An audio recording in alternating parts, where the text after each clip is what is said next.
Okay, so Assalamu alaikum everyone. I hope you can all hear me. But if you can't, then just let me know. But if you can hear me, then that's great. Just let me know in the chat box so that I know everybody can hear me. So if you can just write yes in the chat box, and then I know you can hear me, you can see the screen, and I can carry on with the presentation. Okay, yes. So yes, Fahim, Nabila, Asada Masuma can hear me. Sirat, I'm sure you can hear me because you were just talking to me a second ago. Nabiha, yes, Nabiha can hear me. Fahim can hear me. Anybody I've missed? I don't think so. Abid, can you hear me, Abid? I think you mentioned earlier.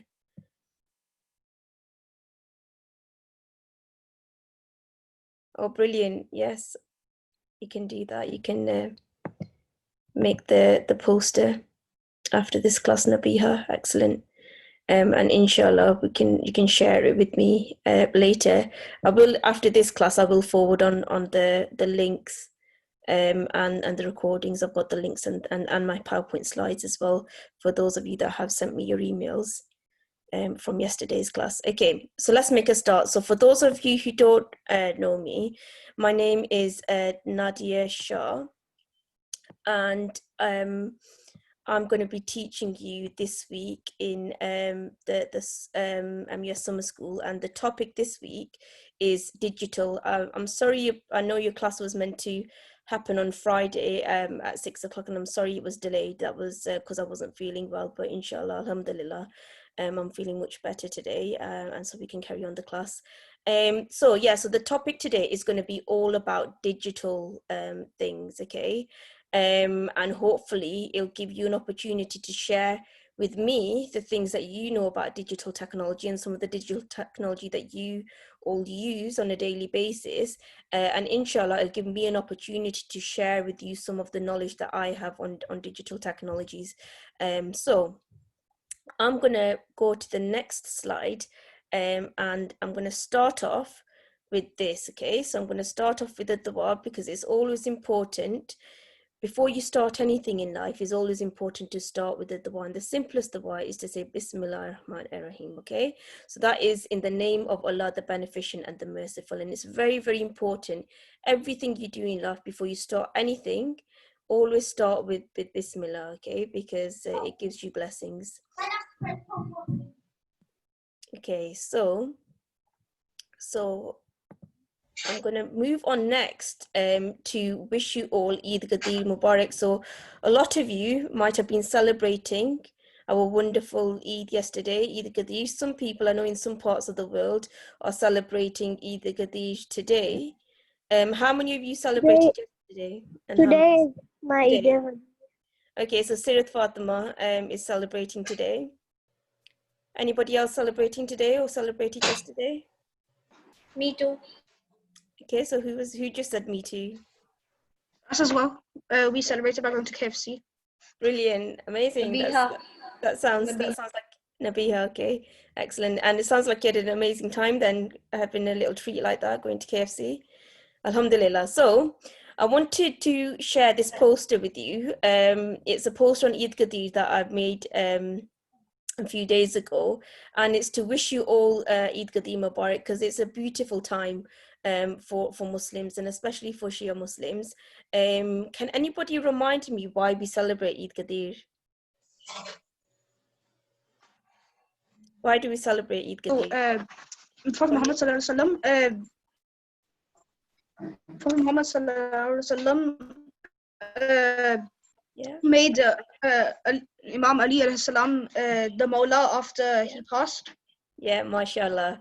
That's exactly what happened. So it was around the time of Hajj, and Imam and our beloved Prophet sallallahu alaihi wasallam wanted to make sure everybody knew that after our beloved Prophet sallallahu alaihi wasallam passes away, there will be a leader for us. Okay, so in a place called Ghadir Qum, the Prophet stopped and stopped a lot of the pilgrims, a lot of the people that had gone on Hajj, and stopped them all in a group.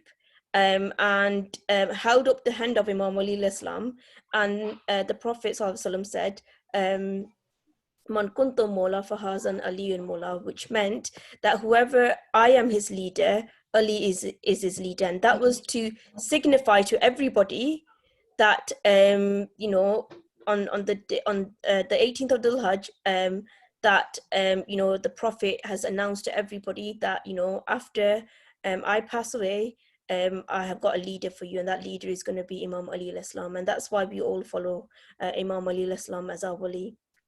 Okay, and the Quran, Allah subhanahu wa ta'ala also released an ayat from the Quran, and it's in Surah Maida, ayat number 3, and it says, "Today I have perfected your religion and completed my favor upon you, and I was satisfied that Islam be your religion." So it tells us that, you know, that was the point at which our religion got perfected, and that's why it's really, really important that we understand that that was the point in which it was announced that Imam Ali Islam was going to be the leader of the Muslims. Okay, and that's why as Shia Muslims we all follow Imam Ali Islam as our wali.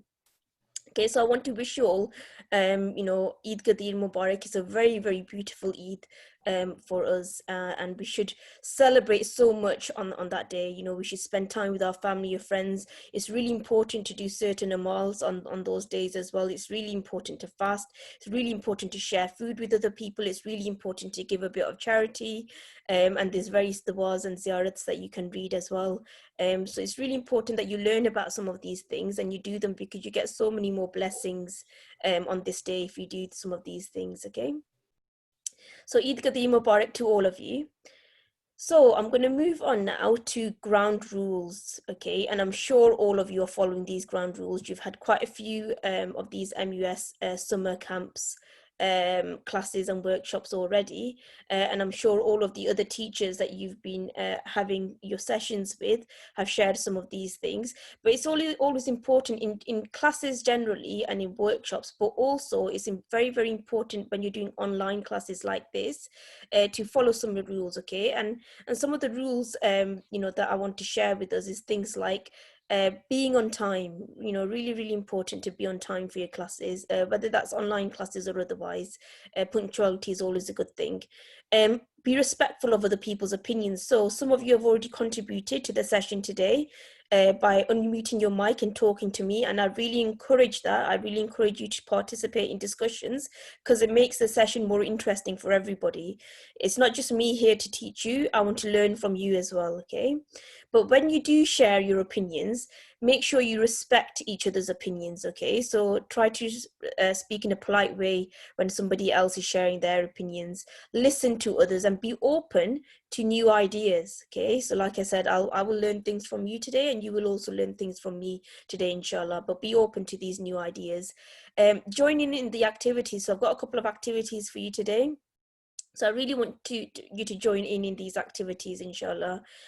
Turn off your video purely because you know, this will be shared online on YouTube, and it can be accessed by so many people around the world. So it's really important you follow online safety.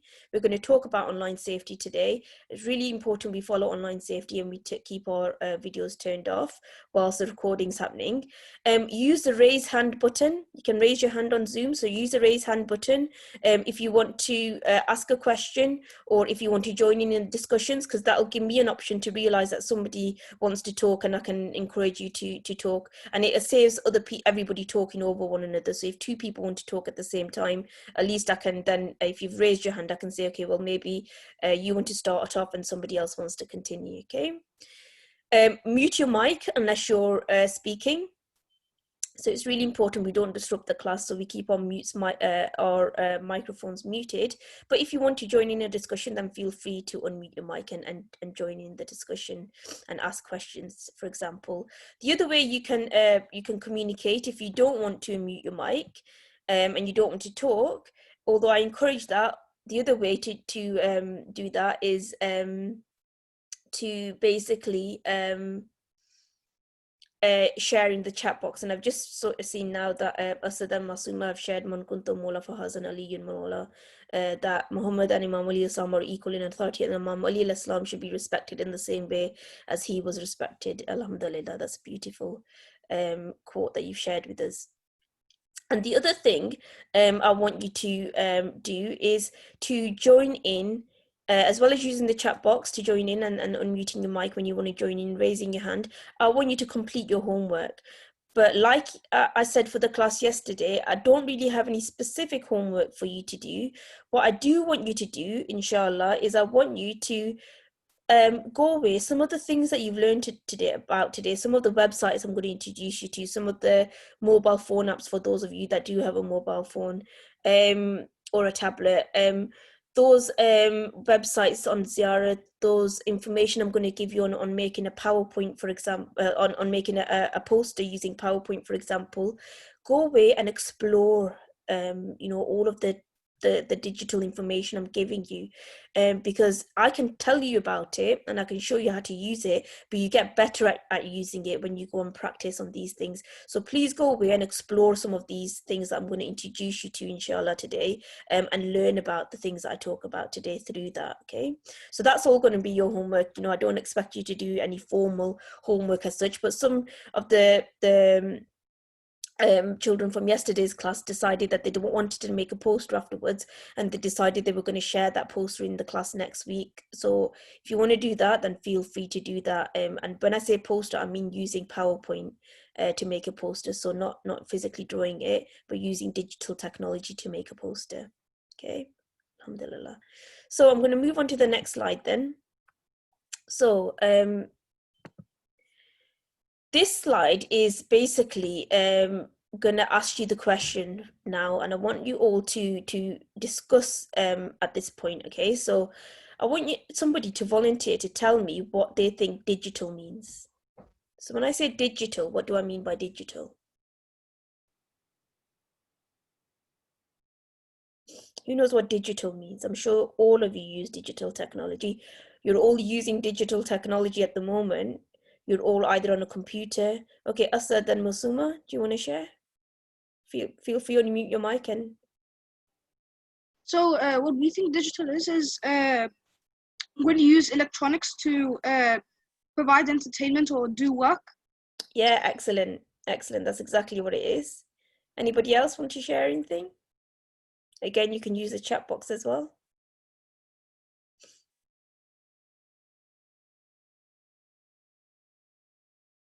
Okay, so what do you think digital is? So Asad has shared beautifully there, where you use electronic sort of equipment and electronics to sort of do your work, or even in entertainment.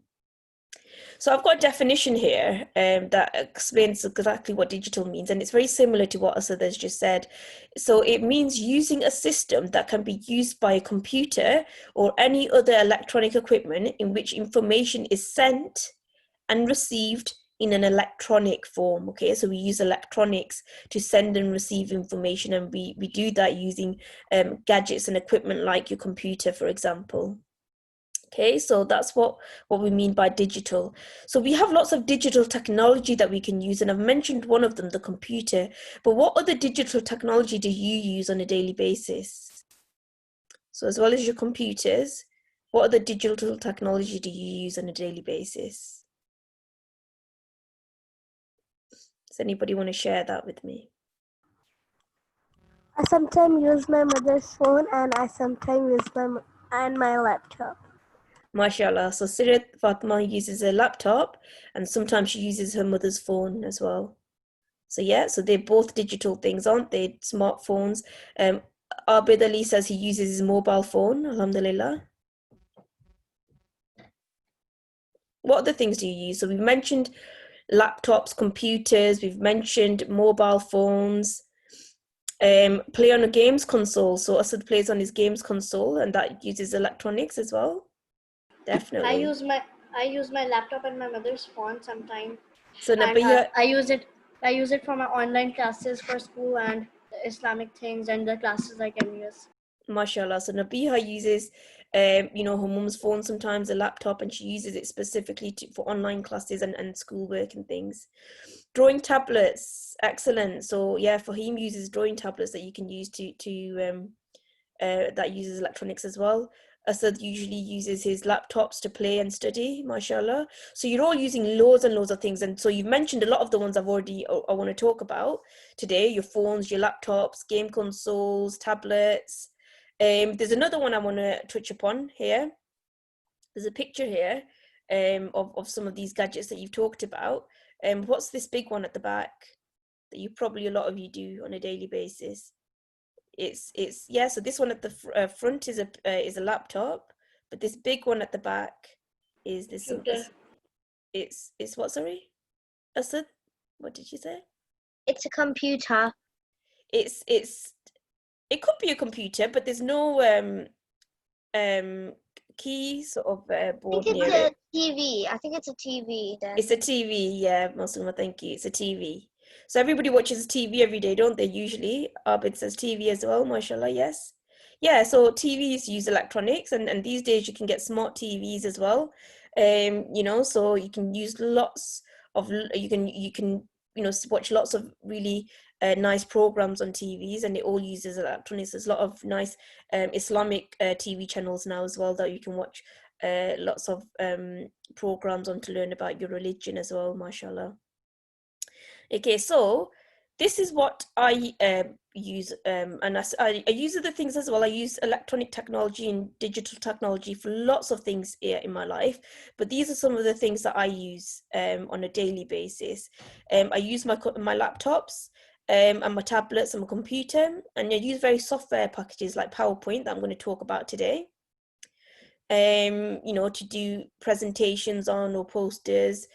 I use other software like Adobe as well to make posters as well.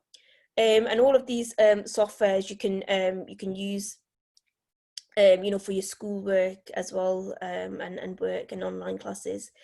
I use video streaming, so things like things like YouTube that streams a lot of videos, doesn't it? And there's a lot of Islamic videos that are being streamed at the moment because of the pandemic. A lot of people are having to stay at home a lot, and you can still continue to watch a lot of Islamic sort of lectures and majalis and jushans through the YouTube channels. I visit lots of websites, so I use the internet a lot. Okay.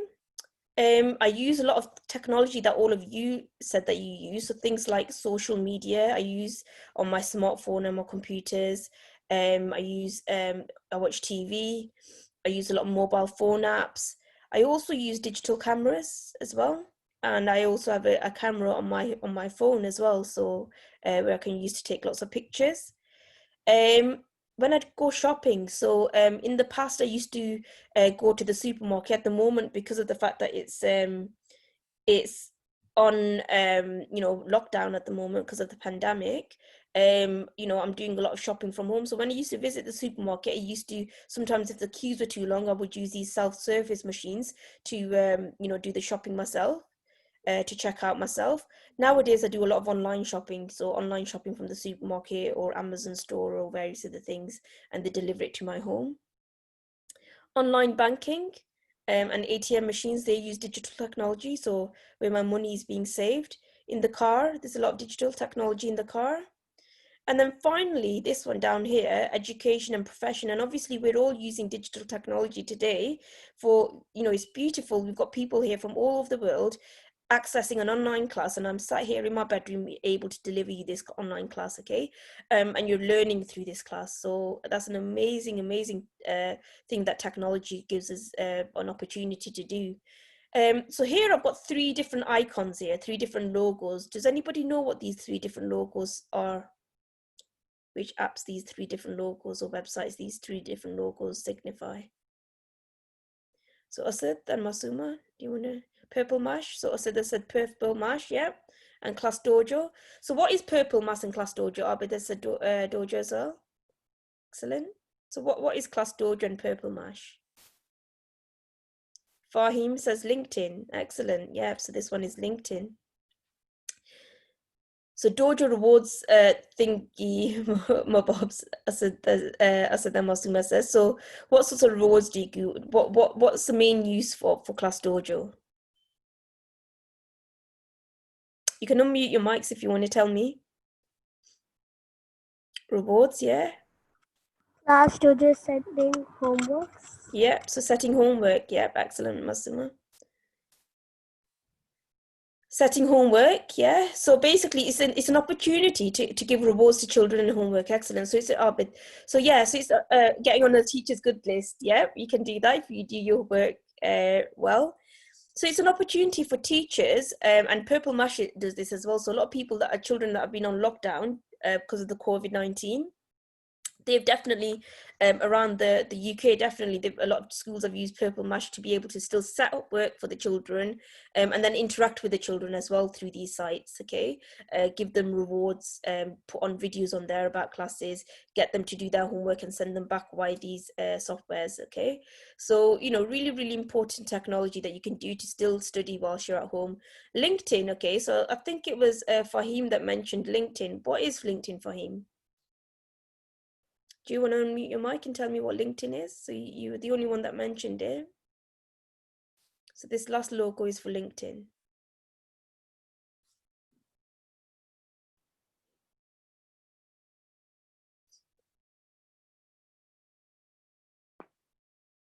Okay, so what do you mean by I just know the logo? Okay, so he just knows the logo. So what LinkedIn is basically an opportunity for professionals to access online things. Okay, so mainly it's for professionals, like for example, if you've got a job and you want to get in contact with various people outside that are part of your field, you can put on a profile. So it could be like a CV a little bit, where you share all of your job experiences, all your educational background, and things like that. And what that gives you an opportunity to do is it gives you an opportunity to basically get in contact with people that are in the same field as you. And a lot of people often get jobs offered to them via LinkedIn. So I know friends of mine and myself as well, I've had messages from people who have seen my LinkedIn profile and said, okay, well, this person's a scientist and a lecturer. So basically, we've got a job here in a science lab, or we've got a job that we think this person might be suitable for. I'll just drop them a message in LinkedIn and see whether they're interested in applying for our job. So it's this professional networking site. And when you all grow up and you've all finished your education and you want to start your new job, it'll be a nice, social media platform for you to set up a profile, to tell everybody what your background is, connect with people, and maybe inshallah find a job. Okay, so it's a very nice app that you can use. Okay, so today's class, we're going to focus on some of these things. Okay, so we're going to look at some websites. I'm going to play you a couple of videos, and I'm going to look. We're going to be using a computer software called PowerPoint to show you how to make a poster. Social media apps. We're going to talk about smartphones and mobile apps, and also the fact that we're using a professional. The fact that we're using online teaching to educate you. So I've left this one on as well. Okay, so that's what we're going to talk about in today's lesson. But of course, you're using technology, you're on the internet. Okay, and when you use the internet and you use technologies that allow you to get in contact with other people remotely online, then you need to be safe when you're doing that. And so in order for you to know what it takes to be safe when you're online, it could be that you do a lot of online gaming maybe, and you're connecting with people to play games with. It could be that you're contacting people through social media sites, or through classes and workshops. But it's important when you do that, that's what Asad says is on YouTube. Okay, so that's another one. If you're on YouTube, you're opening yourself up to online, aren't you? And then people can see your videos and your clips, and so it's important that you're safe when you do that. And I'm going to play this video for you, inshallah. So let me know if you can hear this. But I'm going to play this video for you, where it kind of covers, it's called The Wolf in Sheep's Clothing, and it covers basically all of this online safety topics to show you how you can be safe online. So I'm just going to start playing with it, and inshallah you can all hear what I play.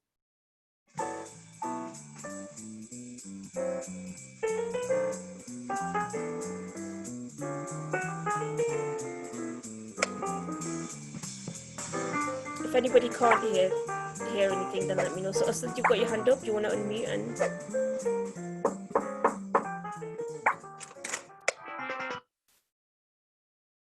yeah, not everybody knows who. Not everybody is who you think they are. Exactly, Asad. Exactly. Okay, well, I'll carry on playing it. Hi, Alex. What are you playing? I'm playing World Jam. It's an online game that you can talk to other people around the world, where you can trade animals with costumes and play games together. Oh, that sounds like fun. But your friends don't know who you are on it, do they? No, they don't know who I am. Alex, do you know that the internet sometimes isn't safe? What do you mean? People can figure out your name and find you and steal your information. How do I stay safe? Don't give out any personal information. For example, don't use your name or phone number or address. Okay, that's a good idea. I'll change my username in the game. What is your username? Alex All Animals Soccer 77. Honey, that tells people an awful lot about you. That has your name and your school. How about we change it to something less descriptive? What about Soccer is Cool 77? That's a good idea. Ask your parent or guardian before downloading games or making profiles. Do not use personal information when making a username or naming characters. For example, Alex All Animal Soccer 77 says a lot about you. Instead, Soccer is Cool 77 does not reveal your name or location. Since we're talking about safety, let's talk about using a secret word. This word will be used for emergencies, so our friends and family will know the secret word. If there's ever an emergency, you can ask them what is the secret word, and if they know it, then you're safe to go with them. Okay, so what's the secret word? Well, we made spaghetti and meatballs tonight, so how about meatball? Oh, I love meatballs. That will be easy to remember. Set a safety word with your parent or guardian for when you're going to be picked up places. Do not go with anyone who does not know this safety word.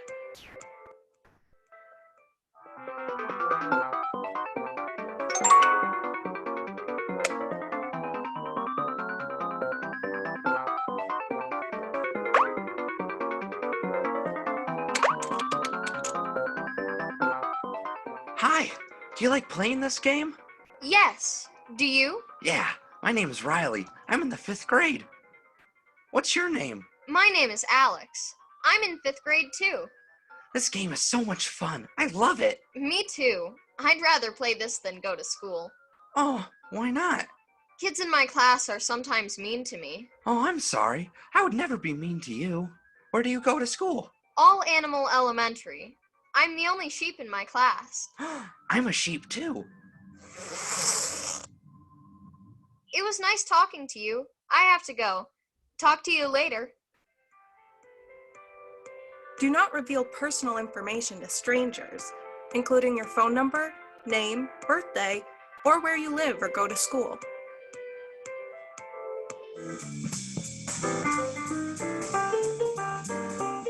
Hey, tomorrow is picture day.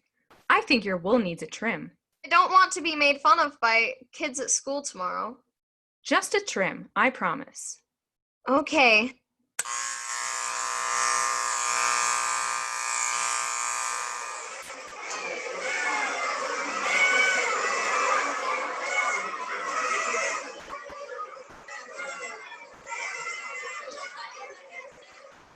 Haha, your haircut looks dumb. Hey, that's not very nice.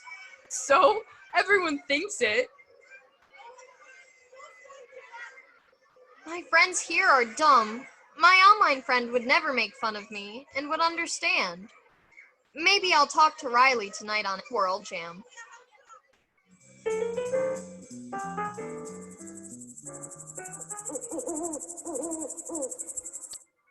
You won't believe what happened today at school. What happened, Alex? How do you know my name? Did I tell you my name? Yeah, you told me before when we were playing the game. It also was your username when we first started playing this game together. But never mind that. Tell me, what happened at school today? My mom cut my wool too short, and the bull made fun of me in front of everyone at recess. Wow, that bull is really mean.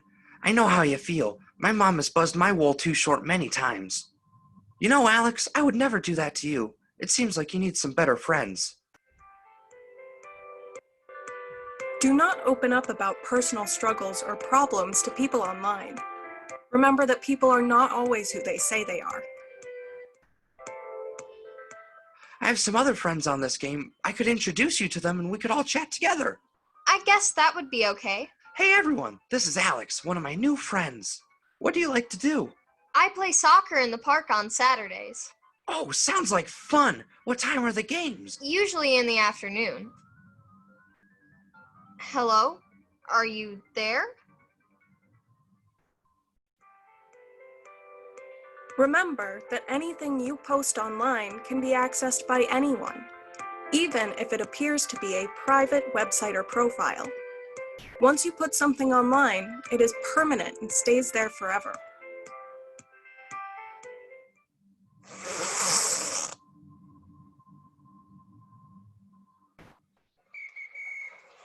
I have to take your brother to the bathroom.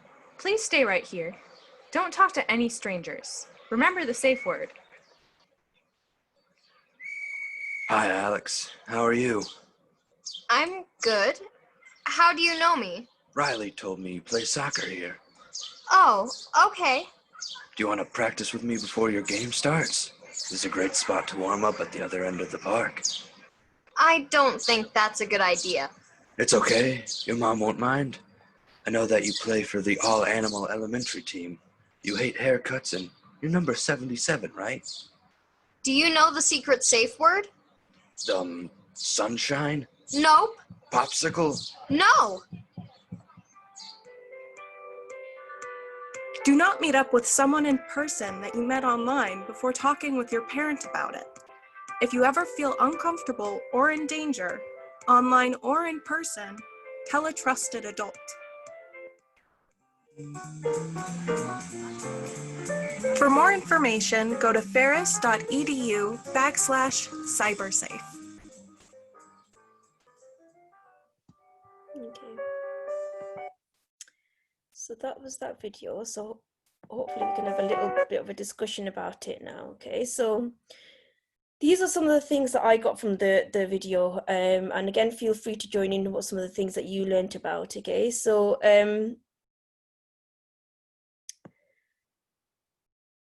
on the video, it said some of these things, and it's really, really important that you know about these things and also your parents know about some of this stuff, because a lot of the times our parents might not really understand technology as much as us. A lot of people's parents do understand technology, which is great, but there's some people that don't understand technology as well. And so it's important you have that discussion with your parents, and it's important that they know and understand a little bit about online safety as well, because it's really easy to do things that you didn't really know about, but that puts you in danger. Okay, so one of the things was this: never post personal information online. So why shouldn't you post personal information online? Yeah, Asad has got his hand up. Asad has said most games and apps are available only to 13 plus. Yes, so usually it's only your parents. Somebody could assess you. Somebody could assess you. Yeah. Somebody can take your personal information and take your pictures and post it on another website or page. Yep, definitely. Somebody can take your personal information, post it, and pretend to be you.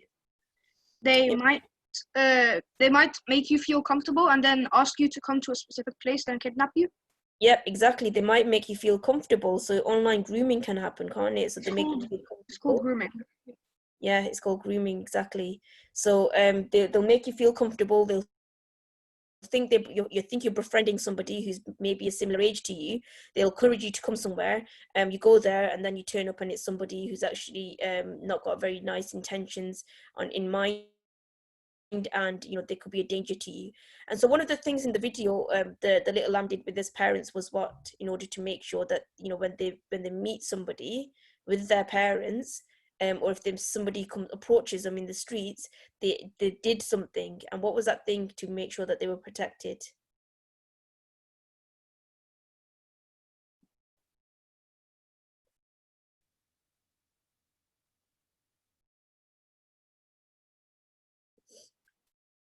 So a safe word, wasn't it? So they had a safe word with their parents. So when somebody approached them, it was basically they had this safe word, and they asked them, this is my safe word. was the safe word meatball? I can't remember whether it was or not. But yeah, so they had a safe word with their parents, and somebody approached them and they said, well, what is the safe word? And that person didn't know what the safe word was, and so they knew that they shouldn't follow this person because the person is lying. So it's important you do set up a safe word with your parents. And these are some of the other things you should do. Never post personal information. Never send only send messages only to family and friends, not anybody else that you met online. Browse only parent approved sites, so make sure the websites you're visiting have been approved by your parents, because you don't know, there's a lot of dodgy websites out there that you don't want to accidentally come across. Keep your passwords secret. Okay, so again, one of the tips was to, rather than having your personal information in your password, like your name, your date of birth, what school you're in, or whatever, use a phrase instead, and not a famous phrase, but any random phrase that's got a mixture of small and large, capital, lowercase letters in there, numbers in there, and through that process you'll be able to inshallah have a safe password, and it's someone that you can remember. Don't download or purchase anything without your parents' consent. Don't post photos or selfies without your parents' consent. Be respectful and report cyberbullying. So a lot of people get bullied online, and it's not a very nice thing to do, so report it if it's happening. Bring a parent to meet an online friend. Don't go on your own. Let sure your parents know who your online friends are, so that they know who you're in contact with, and don't go off and meet them on your own. Always tell your parents, and take your parents along with you to make sure it's a safe situation. And limit the time you spend on the internet. Do other things. Read a book, play a board game, go for a walk. We get too engrossed in digital things as well these days, and it's important we appreciate everything in life. Okay, so do other things as well, as just being online. Don't do everything in life online. Okay. So social media is one of the things a lot of you might be using. Who here uses social media? Anybody use social media? Anybody got a mobile phone or on their computers they access social media websites?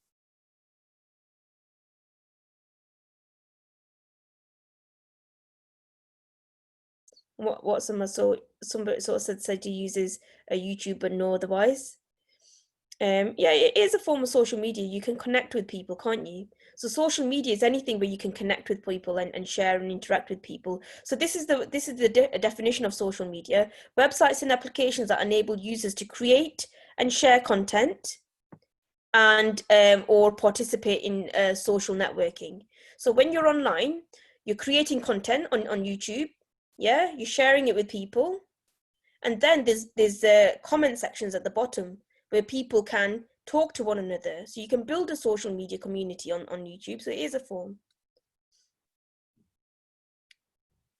So yeah, so a lot of people do use it as social media. It's basically a way of you getting content out there. Okay, so other than YouTube, anybody else use any social media? Can disable comments. Yeah, you can disable comments, but a lot of people don't disable comments because they want that interaction. So no, so Asad says his friends use TikTok. Yep. So I want you to have a go at guessing some of these social media platforms. Okay, so I've got the logos on here for about 10. Who can tell me what these 10 are? So if I point to them, so Fahim says Twitter, Instagram, yep. Facebook, yep. So what about the next one? YouTube, yep. Viber, excellent. WhatsApp, yeah. So you're getting them all so far, Fahim. So Telegram, yeah. What about this one? TikTok, excellent. Snap, yes, so Snapchat. And what about the final one? Pinterest, excellent. So so between Asad and Fahim, you've managed to name all of them. And you've said which ones you tend to use. So these ones here are the ones I tend to use. I use Facebook a lot. I use YouTube to watch a lot of online videos. I use WhatsApp and Telegram to connect with my family and friends. And also I have Hosa classes that happen, the communication from the scholars happens via Telegram. And those are the only ones I use those for. Those are the 4 I use. I don't really use Pinterest. Okay, but the other 4 are the ones I use.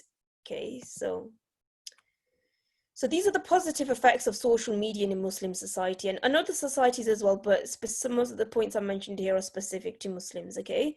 So it's an important tool to interact with family and friends. You know, we're encouraged to socialize in Islam, and it's a way for us to socialize. We can fundraise for worthwhile causes. So one of my friends at the moment is fundraising via the Just Giving page, but she shares it on her Facebook account. And that's to encourage people to donate money for water pumps in poor parts of the world, and also to help build a home for some orphans. Okay, so it's a very worthwhile causes can be fundraised for using social media. Source of news and information. Yeah, you can watch a lot of online videos from scholars as well. You can read about news on there. Means of awareness and advertisements and halal entertainment. So a lot of people advertise things. Entertainment again, but make sure it's halal. You're watching things on social media platforms. Organization pages with information. So a lot of these, any organization, whether it's a supermarket, whether it's a news channel, a lot of them have their social media pages, or Facebook page, a Twitter page, for example, and they share content from their organizations on that page. And some of them also share things like information about jobs that you can access as well. Allows you to enhance, so by receiving news and information, you're enhancing your learning and education. Allows you to research into things. Spreading the Quran, the Hadith, and Islamic references. Okay, so it's an opportunity for you to actually, forward on things. You know, if there's a Quran ayat you really like to read, or it inspires you, you can forward it onto your friends using social media. A hadith are forwarded as well to a lot of people using social media. So sayings from our beloved Al-Abad al-Islam and the beloved Prophet Sallallahu but it's important when we do that we do share the references with them, and we make sure they're correct references. We shouldn't just forward things attributing to our imams if there's not a correct reference there for them. So we definitely know that it is a saying from our imams. Okay, and then during especially now with the COVID pandemic, we're doing a lot of online classes, Islamic lectures and majalises, justions are happening online, a lot of madrasa classes like your MUS madrasa classes. I attend Hosa online as well via Zoom. So it's really, really great opportunity. A lot of people are teaching Quran online as well. So really amazing opportunities when you're using social media to do a lot of these things. Okay. So we're gonna do this social dilemma now, okay? So it's to do with social media, and it's a little scenario that I'm going to give you, and I want you to have a discussion about some of these questions that I'm going to ask you about this dilemma. So Asad says that my father is using a Zoom YouTube live stream right now for Eid al-Qadir. Mashallah, that's amazing that your father is still connecting and using YouTube to watch Eid Qadir programs, or to even maybe conduct an Eid Qadir program. Okay, so what about this? So this is about selfies. Okay, so before I've even had a chance to read out the scenario to you, Fahim has read it and he said, yes, it's realistic. Okay, so let me just read it out and then you can tell me why you think it's realistic. So your friends are always trying to get the perfect selfie to post on social media. They follow a blogger who regularly posts pictures and live feed videos about their wonderful life. The blogger always looks great, has successful and attractive friends, and does fun and exciting things. So the questions I'm asking is this a situation realistic, and why or why not? And are selfies harmful or harmless, and how? So Fahim says, yes, it's realistic. Selfies are neutral, depends on if you're in a toxic communities or not, okay? So yeah, Asad says yes. Asad al-Muslim says yes, since there are many bloggers with good intentions, but some don't have good intentions. Okay. Does anybody else want to share about this, either by muting your mic or by the chat? Okay, so yeah, so a lot of bloggers out there now, a lot of influencers that influence people. A lot of our Islamic scholars use social media platforms to communicate with us and share knowledge on Islam with us. But equally, there's a lot of vloggers out there, a lot of people who are Muslim that might not necessarily be good role models, because the way they conduct themselves on social media might not necessarily be the way a good Muslim should conduct themselves. So Asad al-Muslim says they can be harmful, since people see what you look like and might find your school if you're wearing your uniform. Exactly. So if you're in your uniform and you're sharing your selfies, then somebody will know, well, at a certain time of the day, you're going to finish your class, and they might be waiting for you outside school because they've recognized which school you go to based on your uniform. Anything else?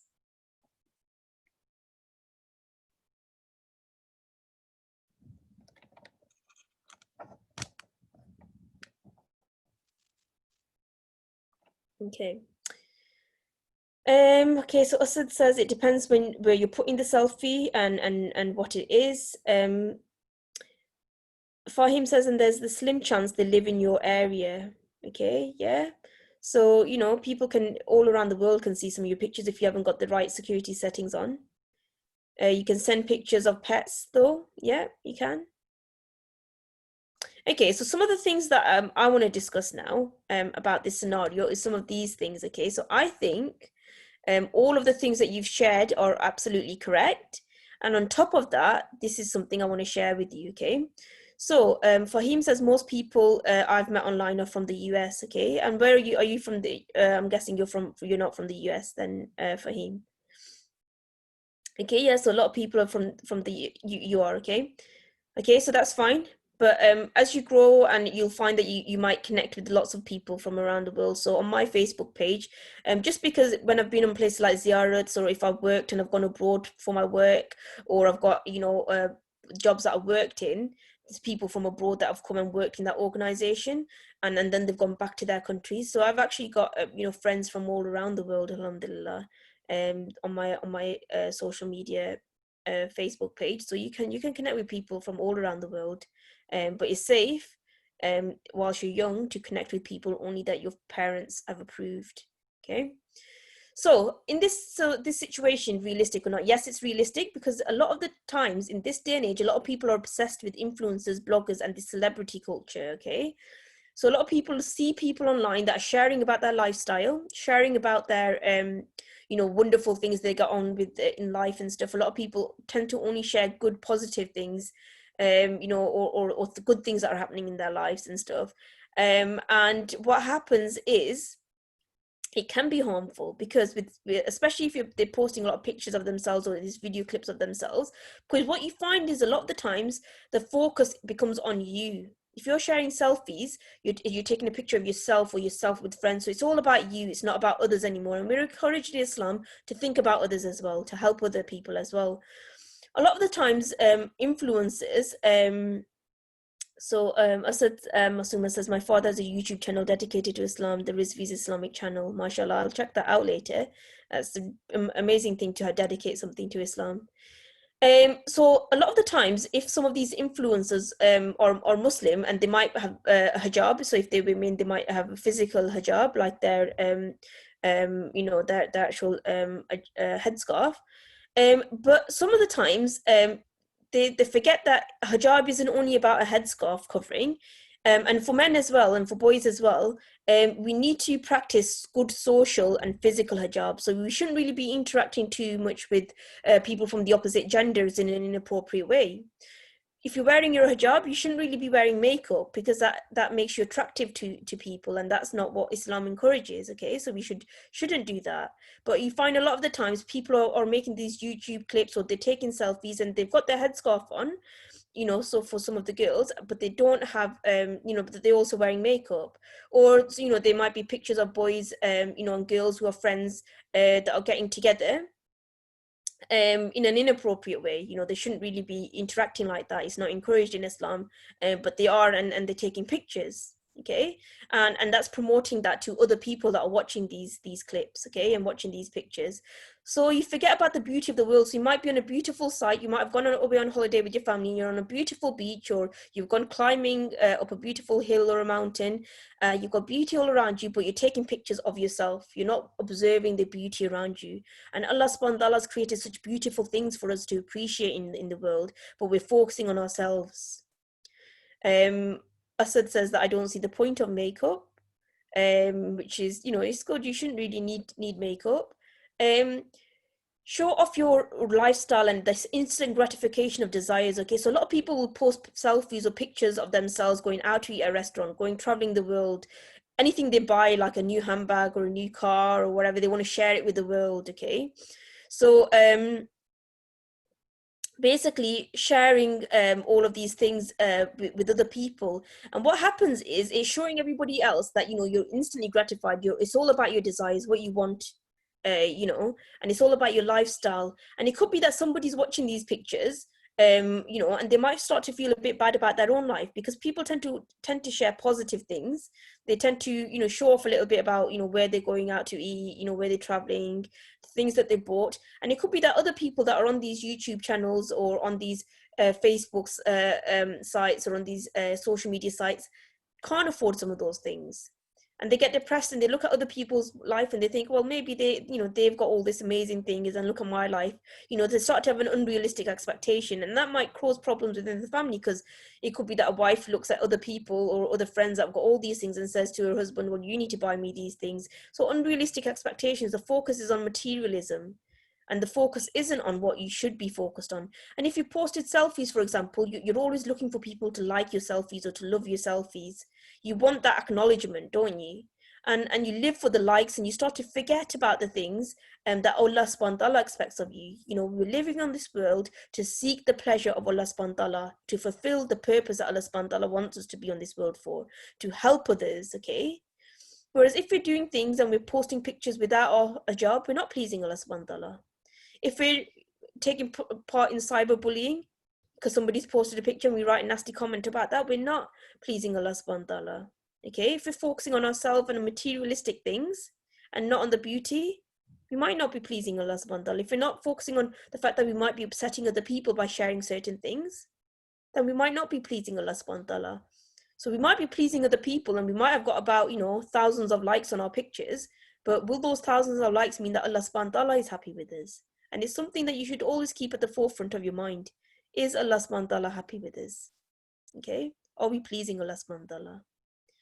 Fahim says, I know somebody who has had depression from that. A lot of people, Fahim, you know, and it's important to support those people because it's not good to be depressed. You know, a lot of people are suffering from that. And it's important to help people where we can.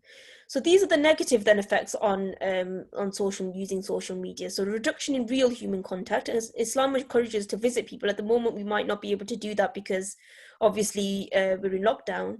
But really, you know, it's important that we go and visit people. You know, cook for other people, invite them around. Cyberbullying from keyboards. Okay, so it could be that, you know, you're not seeing the person who's writing all these nasty comments about you. They're hiding behind their keyboard, they're hiding behind their screens, okay? And it's really not pleasant. Encouraging people to overshare about their personal lives, which we shouldn't really do. We should keep our lives private, to be honest. Especially certain things should be kept private within families and not shared with everybody.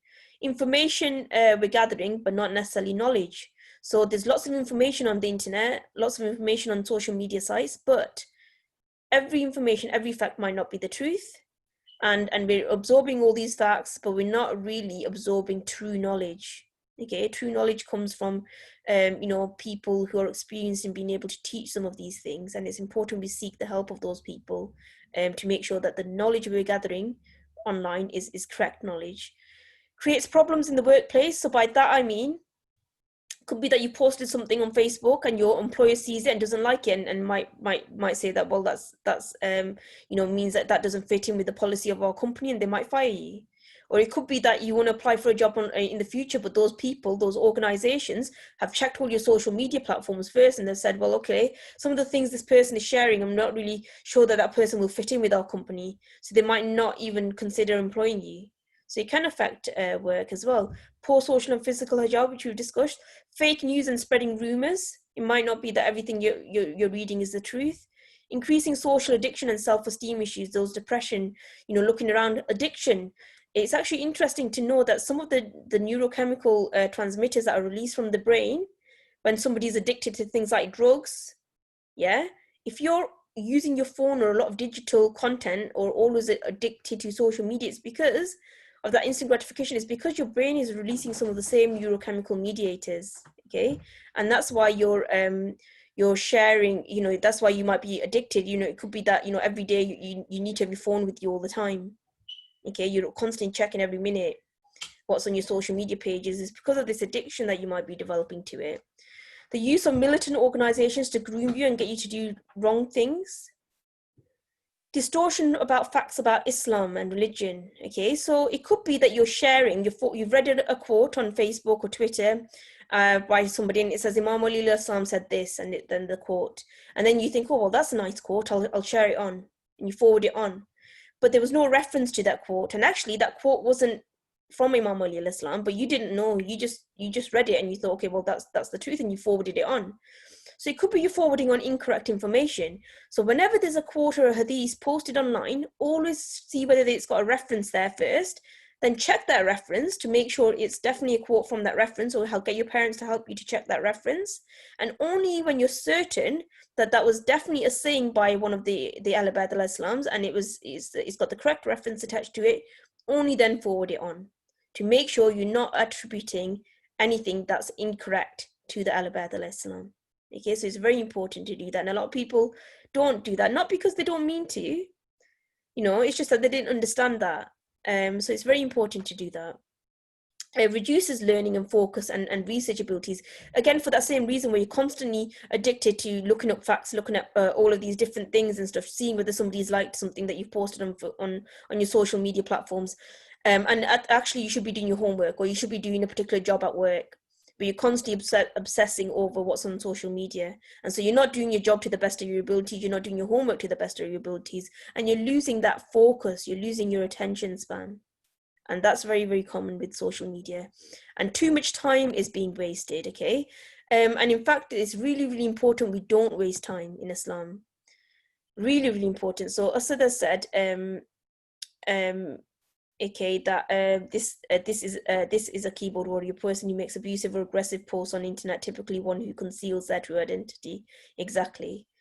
Okay, so in time management in Islam, Imam Ali al-Islam has said, and I know that this is a correct post because I've looked up in Najal Balagha. It's a saying from Imam Ali al-Islam, the hadith number 390, and if you look at if you follow these links here, you can actually go and find the Najal Balagha and you can look it up as well.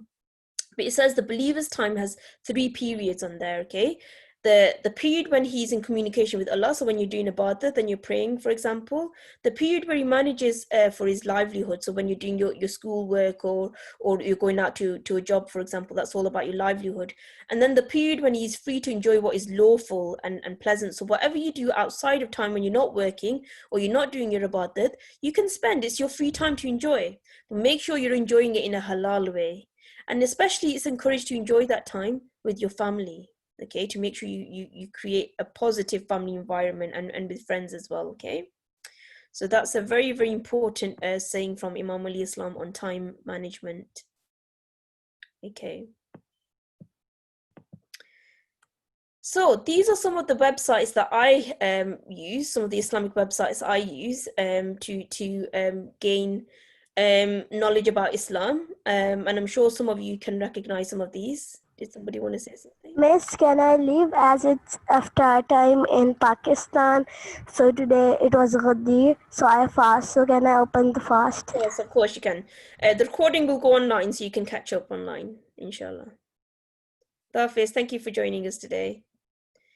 Okay, so for those of you that are still here, and Eid al-Qadim Mubarak again, Sayed. Okay, so Islamic websites. So these are some of the Islamic websites that I use. So the MUS. So a lot of you, that if you're doing your MUS sort of madrasa classes, if you go on this website, you've got access to all of these MUS sort of curriculum. The Al-Abad TV, that kind of shares a lot of things in English, a lot of programs in English. So it's a TV channel, but they've also got a website. There's this one here, Al-Qisa Foundation, okay, so that shares a lot of important Islamic information. They've also got sort of textbooks on Islam for people of different ages, a lot of Islamic content, so do use these websites. Q Fatima, a lot of information on there about Islam as well, aimed at children. A lot of things on there about the Al-Abad al-Islam, a lot of things on there about the Quran. They've even got various sort of activities like the Quran City, so do go and check these out. Islam from the Start, next week is going to be Creative Week, and this website here, Islam from the Start, is basically all about creativity. You know, lots of ideas about how you can make things in art, using art. I've noticed that you know, Asada said that the Khan Academy is I don't think a Khan Academy is the Islamic website, and that's why I've written up there in the title and others. Okay, so I'm not just going to talk about the Islamic ones. I wanted to mention Khan Academy for others. It might have an Islamic course. I don't know. I've not checked, but I'll talk about what it is in a little while. You probably already use it. There's this one, thewaz.org. Okay, so thewaz.org is one where you can share that shares lots of du'as and ziyarats on there. So very important website. Sun Behind the Cloud is a publishing website. So they sell books. Okay, sell Islamic books in English. So another important website for you to visit if you want to look about buying a book that's about Islam.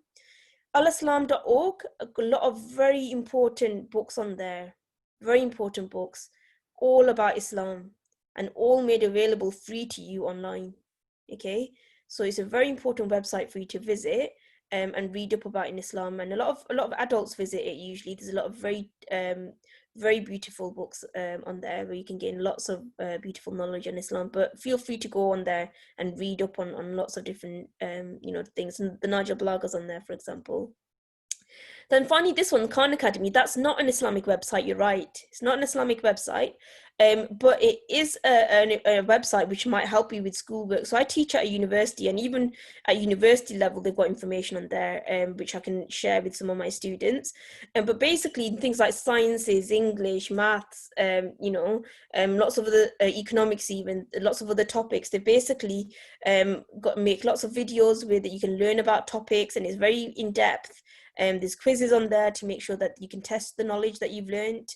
And it's a very, very nice website to help you with your schoolwork. So it's one that I wanted to share in case you didn't know about it already. But it looks like some of you do know about it. Alhamdulillah. Then mobile phone apps. So which mobile phone app? So do you all, the ones that are still with me, do you have mobile phones? Do you have a smartphone? Yeah, okay, Fahim has a smartphone. Anybody else? So with your smartphone, what sorts of apps do you have on your smartphone? What apps? WhatsApp, yeah, so to help you communicate with family and friends. What else? Google Classroom, yep, excellent. Yep, so that can help you with your education. Asad says, I have one, but I use Discord on it, and my parents only let me use it when I need, and that's excellent. Okay, it's excellent that your parents are keeping on top of it to make sure that you're using it in a safe way. Okay, so I'm going to share with you some of the apps that I have on my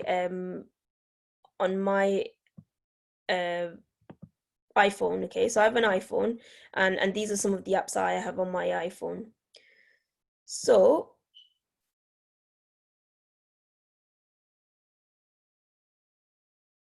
okay, so I've got you know, so you can, if you're on, I've got an Android phone, you can use Google Play to kind of like help you look for different sort of apps. iPhone, you can do it from their app store. If you go onto this website here, shiaapps.org, they allow you to look on whether you've got an Android phone, a Windows phone, or an iPhone, and they allow you to click on there, that phone, and they tell you all of the different Shia apps that are available. So it's a very nice website to go onto to learn about Shia Islam apps. Okay, so do share that, you know, broken down into topics like fiqh, for example, or the Quran or the Waz, you know, so you can learn about the different apps you can maybe load. So, but these are the ones that I have on my phone, some of the ones I have on my phone. So the Quran Explorer, so when I go to work, if I'm on the train, for example, you know, and I want to read some Quran, I have an hour before I get into work, you know, I can open up the Quran Explorer and I can read some Quran ayats or surahs, and it allows me to even listen to Quran ayats and surahs from lots of different qaris, and it's basically has the translation, so I can read the translation of what the ayats and surahs mean. So it means that I'm not just sitting there wasting my time whilst I'm traveling into work. I can actually read the Quran. Okay, so a very nice website, very nice mobile phone app, that one. Shia Companion, this is another good one that I use daily, in fact, because it tells me when the namaz times are going to take place. So you can set your namaz times. It's got a calendar here that if you click on it, it has all the important Islamic dates, like your shahadas, your waladats, when Muharram's going to start. They've got all of them highlighted. When Eid Gadir is going to be, when Eid Mubarak is going to be. It's got all of them highlighted, so I know when these important events are going to happen. It's got information about du'as and sort of prayers and ziyarats as well. Here it's got some information about how to pray Salat al-Layl, the nighttime prayer, okay? And it actually talks you through it and tells you what to read. And you can also have this custom tasbih that you can click on, and you can do your tasbihs as well. So it's got tasbih, and it also has on here, it also has compass as well. So you can know what direction the Khana Kaaba is, okay, in Makkah. So you know which direction to pray in. So very nice app, this one, Shia Companion. I think it's available on both Apple and on Android phones as well. And then I use this one quite a lot as well. This is Du'as by Du'as.org, and like I said, I mentioned it, Du'as.org under the websites. But what it also does, it also has some absolutely amazing du'as that you can access on your mobile phone, du'as, prayers, supplications, and then you can read it in the Arabic, you can read it in the translations of the writing and the du'as, but also transliteration. If you can't read Arabic scripture, you can use the transliteration as well to still be able to read it, and you can listen to the du'as as well. So very, very nice app, this one, that I tend to use quite a lot. And then I want to talk about Fahim uses Muslim Pro. That's a nice one. Asad uses, his parents use Divine Pearls. I've heard of Divine Pearls as well, so that's another good one.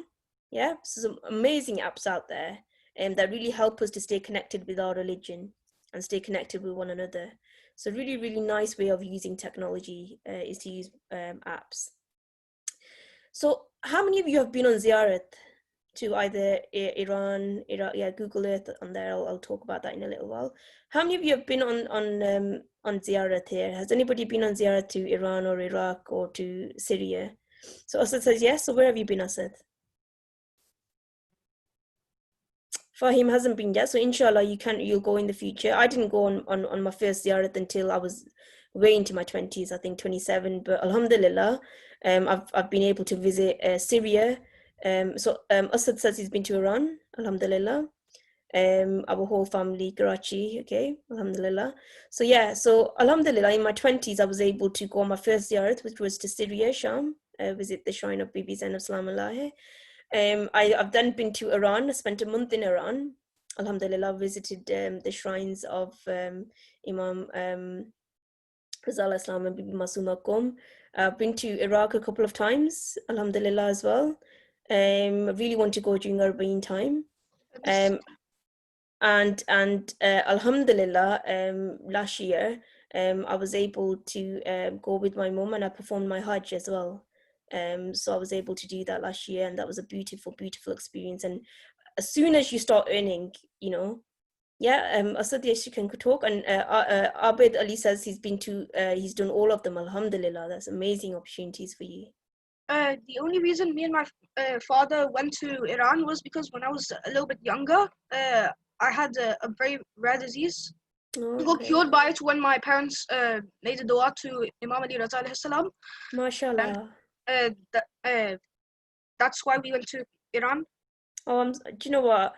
I'm sorry you went. I'm sorry you experienced, illness when you were very young. But alhamdulillah, alhamdulillah, your parents did that because you're granted shifa from Imam Ali radhiyallahu anhu. It's well known that Imam Ali radhiyallahu anhu, when you go there and you pray, especially I'm sure you can see this little gate thing. A lot of people pray at the shrine, and also this gate here.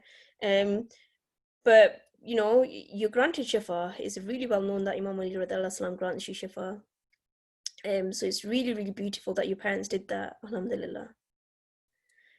So, you know, at the moment we're in lockdown, right? So if we're in lockdown and there's travel restrictions, and especially I heard in Muharram this year, nobody other than the locals are allowed to visit the shrines of Imam Hussain al-Aslam, which you know, everybody's gonna be really sad about. but they have to keep the country and the community safe. So it's important that they've made that restriction because of the COVID-19 virus that's going around. But it means that we can't visit the ziyarats as easily as we could in the past, okay? But you can do an online ziyarat, okay? So I've given you the websites here of 3 different websites, and these two, the imamhussain.org and the imamali.net tour. Basically, if you click on one of them, it takes you into the shrine. You can actually go into the shrine, yeah, and you can actually do a tour around the shrine, a 3D tour around the shrine. So you can still perform online ziyarat. Okay, so that's absolutely amazing that you can still perform online ziyarat even though you can't go in person. And for those of you who haven't been in person, it's a way for you to actually visit the shrine and look at what the shrine looks like and do your ziyarat, you know, without visiting. So when you do get an opportunity to go, you'll already know what the place looks like. Yeah, what the shrines looks like, where our beloved Al-Bayt al-Islams have been buried and stuff. So do visit these sites. This one here, visit to Iran.com. It's got virtuals. I think from their Google Earth, they've incorporated virtually how you, what the ziyarats of Imam Ali radiallahu anhu looks like, Bibi Masuma Qum, Imam Hussain al-Islam. So it's another good one to visit. And Google Earth, if you want to basically look at the Khana Kaaba, for example. So I'm going to click on 2 of these just to show you. So if I click on this one, let me see.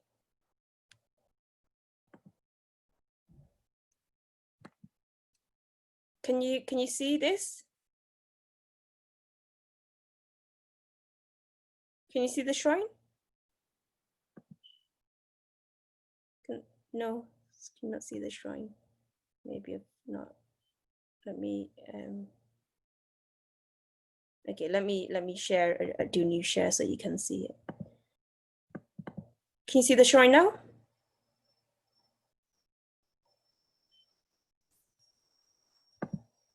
Yes, you can. Okay, so can you see these arrows now?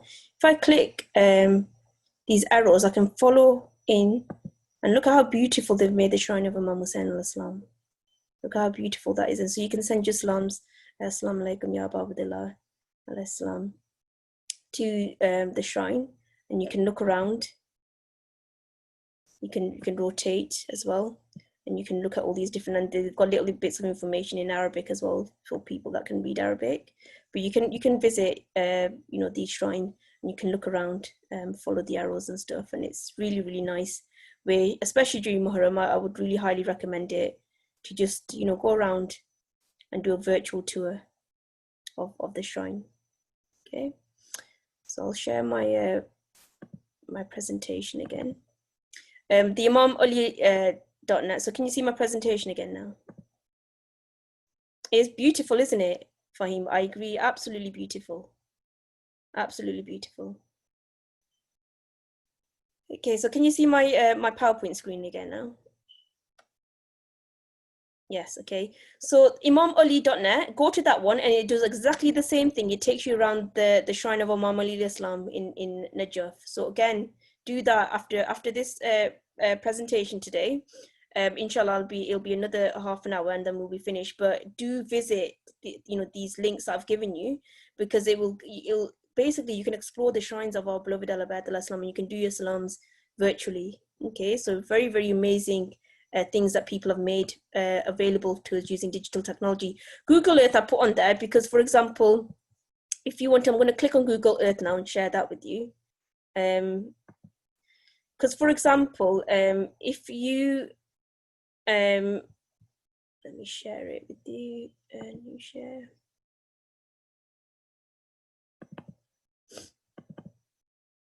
Okay, so you should be able to see Google Earth now.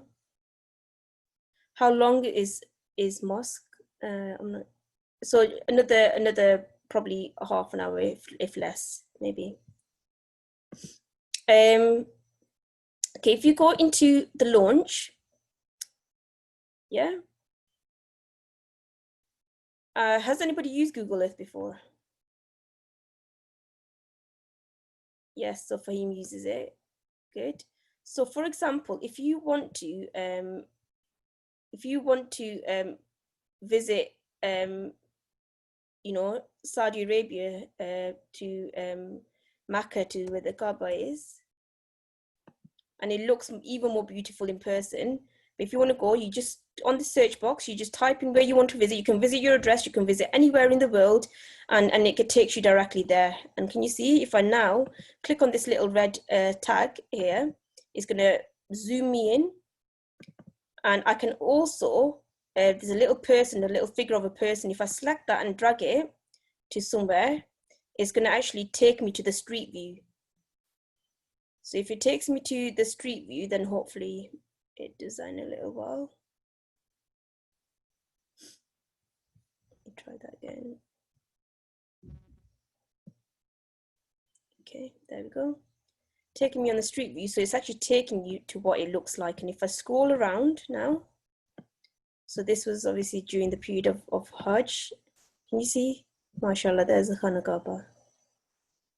Yeah, and I tell you, it looks so beautiful in person. Alhamdulillah, alhamdulillah, I had the opportunity last year to go on Hajj with my mum, and it looks so beautiful, and it's such a beautiful experience. And so the one thing I would say to all of you is that please, as soon as you have the opportunity, you know, you're young at the moment, as soon as you start working yourself, as soon as you start earning your own money, you know, make sure you pay your charity on there, your homes and stuff.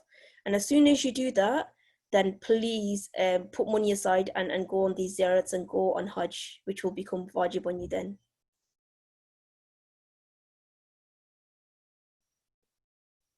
Yes, I was. Yes, I was, sister. I'm just talking to Asad's mom separately here. Oh, alhamdulillah. Were you there with the Al-Asan group as well? Yeah, it's really, really nice to see you again as well. Alhamdulillah. Oh, see, digital technology, and I've been talking to Asad and Masuma, and look, I was on ziyarat with your mum last year. Sorry, I was on Hajj with your mum last year. Alhamdulillah, such a beautiful way to connect with the people. Inshallah, I will definitely give my salams. Salams to you and all of your family as well. It's really, really nice to hear from you, sister. Alhamdulillah. Oh, that's made my day, that. So yeah, so do use these websites. You know, do go and perform your online ziyarats, even if you can't go in person. You know, Fahim said it. He goes, wow, it looks amazing, and it really does. I really encourage you to visit both of all three of these and explore the beloved shrines of our Al-Badal and Islams. Really, really amazing opportunity for you to do that from the comfort of your own home. And it'll really inspire you to actually go in person when you're able to, alhamdulillah. Okay, so the next thing I'm going to do is I'm going to do a Kahoot quiz, okay? So just to see that everybody has been paying attention to some of the things we've talked about, it's going to be a very short quiz. So if you can all go to kahoot.it, and I'll get you the pin in a minute. Let me share my screen.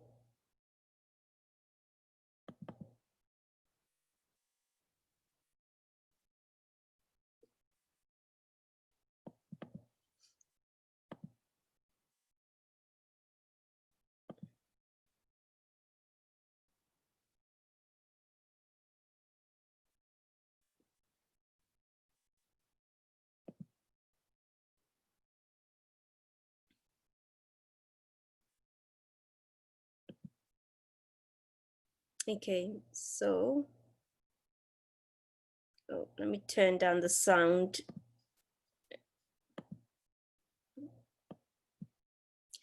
Okay, so can you see the pin here? The game pin is 597733. So Fahim's on there already. So Asad, Masuma, if you're sharing one device, that's fine. Otherwise, yeah, Abid's on there. So we're just waiting for Asad.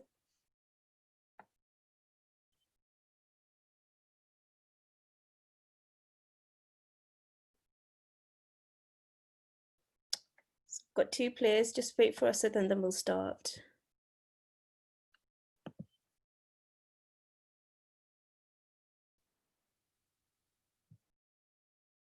Okay, Asad, Masuma are on there. Okay, so I'm going to start now. 5 questions. Let's see how you do. Okay. So 20 seconds to answer each question. So the first question is a multi-select question. Which of the following use digital technology? So this is an easy question and you've got 20 seconds to answer it. So which of these use a multi-select? So you can select more than one of these. So select all of the ones that use digital technology. One more person to answer. Oh, time's up. Okay, so yeah, so basically smartphones, laptops, and social media all use digital technology. Ironing board is incorrect, so I'm glad that you've got that. Right, okay, so excellent.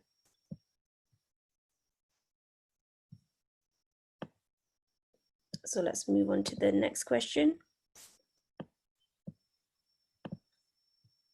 True or false question. Okay, true or false, the definition of digital is the websites. True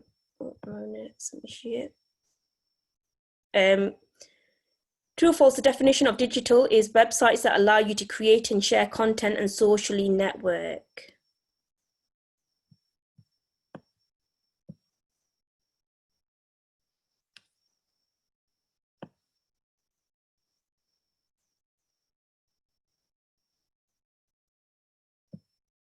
Okay, so 2 people said it was true, and 1 person said it was false, and the answer was false. So this is the definition for social media, not for digital. Digital is when you use electronic forms to basically transmit and share information through electronic gadgets, whereas websites and applications to allow you to create, share content and social network is actually social media. Okay, so the correct answer was false. Okay. It couldn't fit all. Okay, so the next question then. Question number 3.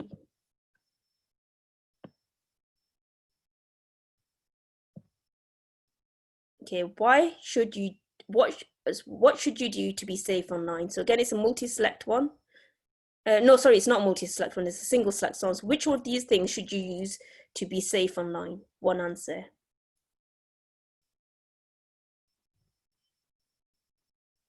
Oh, time's up. All 3 of you got this right. Only browse parent-approved sites. Excellent. So the next one. So Fahim is doing amazing. I think there were some issues with being able to answer some questions on time from some of the others, but alhamdulillah, you're all doing amazing. So the next question is, which social media site logo is this? Is it Twitter, Facebook, Snapchat, or Telegram? Excellent. Yes, it's Snapchat. You probably already knew that before I even asked the question. So Fahim is on fire, way in the lead, alhamdulillah. And the last question is a multi-select question. Which 3 Islamic mobile apps do I have on my phone? So which are the 3 apps that I said I have on my phone? So you've got, out of the 4, 3 of them I have on my phone. So which of the 3 do I have on my phone? Let's see whether you remember. 3, 2, 1, and alhamdulillah. So I've got, yes, Quran Explorer. I've got Shia Companion, that's right. And I've got Dwas.org. I do not have Shia Calendar, but I was trying to trick you there because Shia Calendar and Companion sound very similar. Shia Companion has a calendar in it, but the app was called Shia Companion. Alhamdulillah. So let's see who did really well. So 3rd place Abid, but mashallah 3 out of 5, alhamdulillah. Also Saddam Masuma 3 out of 5, and 5 out of 5, alhamdulillah. Look, mashallah, Fahim did really well. So loud salawat for Fahim, Allahumma salli ala Muhammadin wa ali Muhammad, but for everybody as well for participating and doing well. Alhamdulillah. Okay, so I'll stop sharing this and I will go back to my PowerPoint presentation.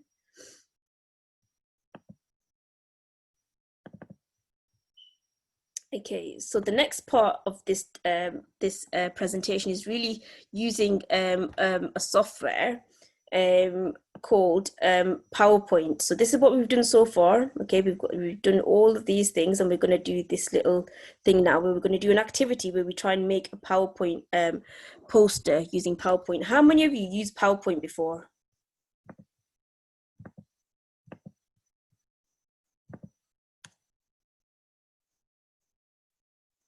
So Fahim has used it before.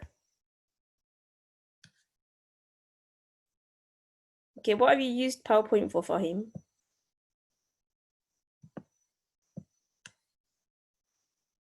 Asad and Masuma have used PowerPoint before as well, alhamdulillah.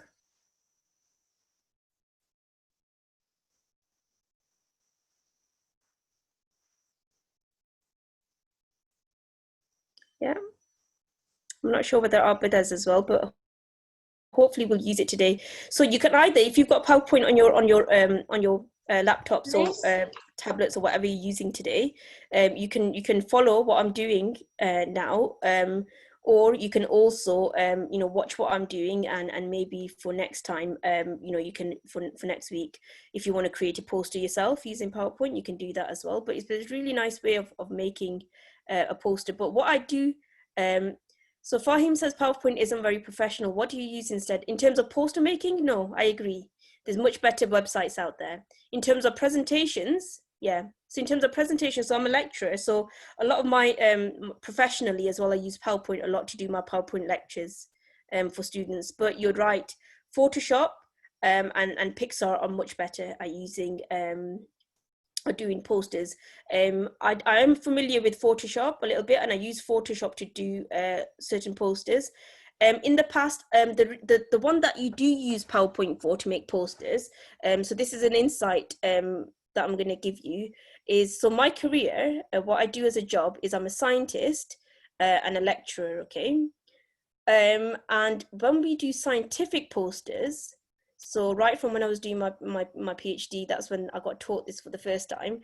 When you do scientific posters, you do use PowerPoint. And that's because when you do scientific posters, you share all of you share text as well as pictures and images, and you share all of your data and your results from your experiments. And so there's a way of which we have to follow a certain format to make these scientific posters. And then we go to various conferences and we share that information and share those posters with other scientists, and we could talk about our research to other scientists. So the first time I was exposed to using PowerPoint to make posters was to make scientific posters. But you're right, when you make general posters, maybe to highlight a majlis happening or a jashan happening, or just generally other posters, things like Photoshop are very, very good to make very professional posters. And they've got lots of really good sort of features in them that you can use to make really amazing posters. But you can still use PowerPoint for those that are beginners to making posters, and then you can build up onto using some of these more advanced technologies and softwares like Photoshop. So I do agree with what you said, but for scientific posters we do still use PowerPoint. And presentation. So this presentation I'm giving to you today has been made on PowerPoint. And all of the ones I do for work is being made on PowerPoint as well. Okay, so I'm going to leave this clip for you to watch. I've incorporated into this presentation because it's Eid Gadir. I want you to learn a little bit about Eid Gadir, okay? So if you go to this clip on YouTube, it's a very short clip that teaches you all about what happened in Eid Gadir. If you want, I can play it now. You can listen to it, or you can do it in your own time. Which one do you want to do? If you just write in the comments box, whatever I get the most of, then I'll either play it or I'll leave it for you for next time. Let's watch it now, okay? So the Muslim want to watch it now, so I'm gonna start watching it. Then I'll play it now for you guys.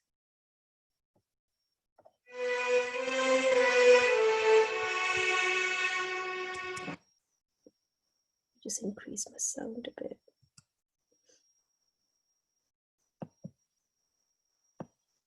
Okay.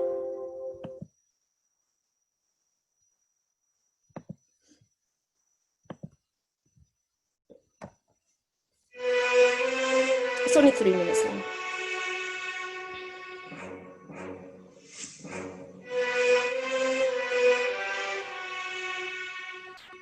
In In the month of Dhul Qa'dah, the Prophet, peace be upon him, announced he was going to Mecca to perform a final pilgrimage, the Hajj. This is known in Islamic history as the farewell Hajj. As the Prophet got ready to leave Medina for Mecca, thousands of Muslims from all over Arabia joined him, many waiting outside Medina to join him halfway.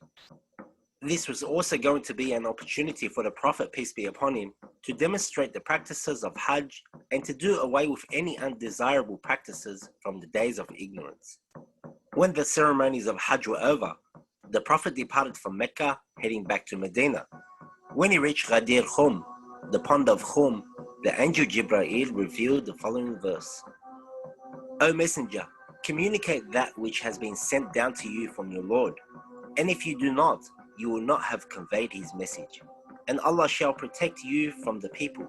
Indeed, Allah does not guide the coverers of the truth. According to some narrators, around 120,000 Muslims gathered at Ghadir Khum, and it was around noontime and extremely hot. The Prophet then gave a sermon in which he praised and glorified Allah. بسم الله الرحمن الرحيم والحمد لله رب العالمين أدعوكم جميعا إلى تقوى الله.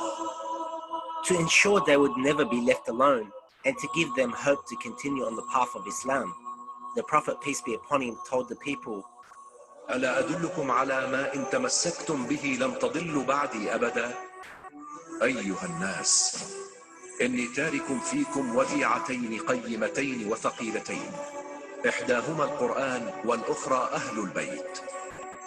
Then the Prophet brought Imam Ali alayhi salam in front of him and then raised the arm of Imam Ali high and declared, الله مولاي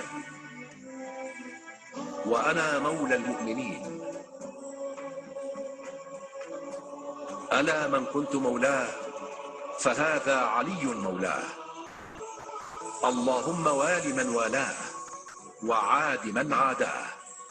When the sermon of the Prophet came to an end, the angel Jibreel revealed the following verse. Today I have perfected your religion for you, and I have completed my blessing upon you, and I have approved Islam as your religion. People then lined up to congratulate Imam Ali alayhi salam for his appointment as the successor of the Prophet, peace be upon him. The day of Ghadir is one of the most important events in the Islamic history, and to this day, the Shia of Imam Ali alayhi salam throughout the world joyfully celebrate this event on the 18th of Dhul Hijjah as Eid al-Ghadir. اللهم أحب من أحب عليا. Okay. So that's وعادي. a nice insight into Eid al-Ghadir, okay? Right. So this poster that I shared at the start of this presentation, yeah, there's lots of Asad, you're right. Yeah, so Fahima played it. So yeah, Asad, you're right. There's many nice videos from that organization that make Islam lessons easy. So do have a look at some of their other videos. They're very nice. Okay, so I made this poster on Eid Gadi using PowerPoint a few days ago. And what I want you to do is, if you have PowerPoint, you can join in with me and we can make this poster together. If you don't have PowerPoint open, then maybe after this class, what you can do is you can go away and make your own poster, either on Eid Ghadir or Eid Mubaila is happening next week. So maybe on Eid Mubaila, maybe when your next class happens, you can share it with everybody to show them how you've been creative using digital technology. Okay, so I'm going to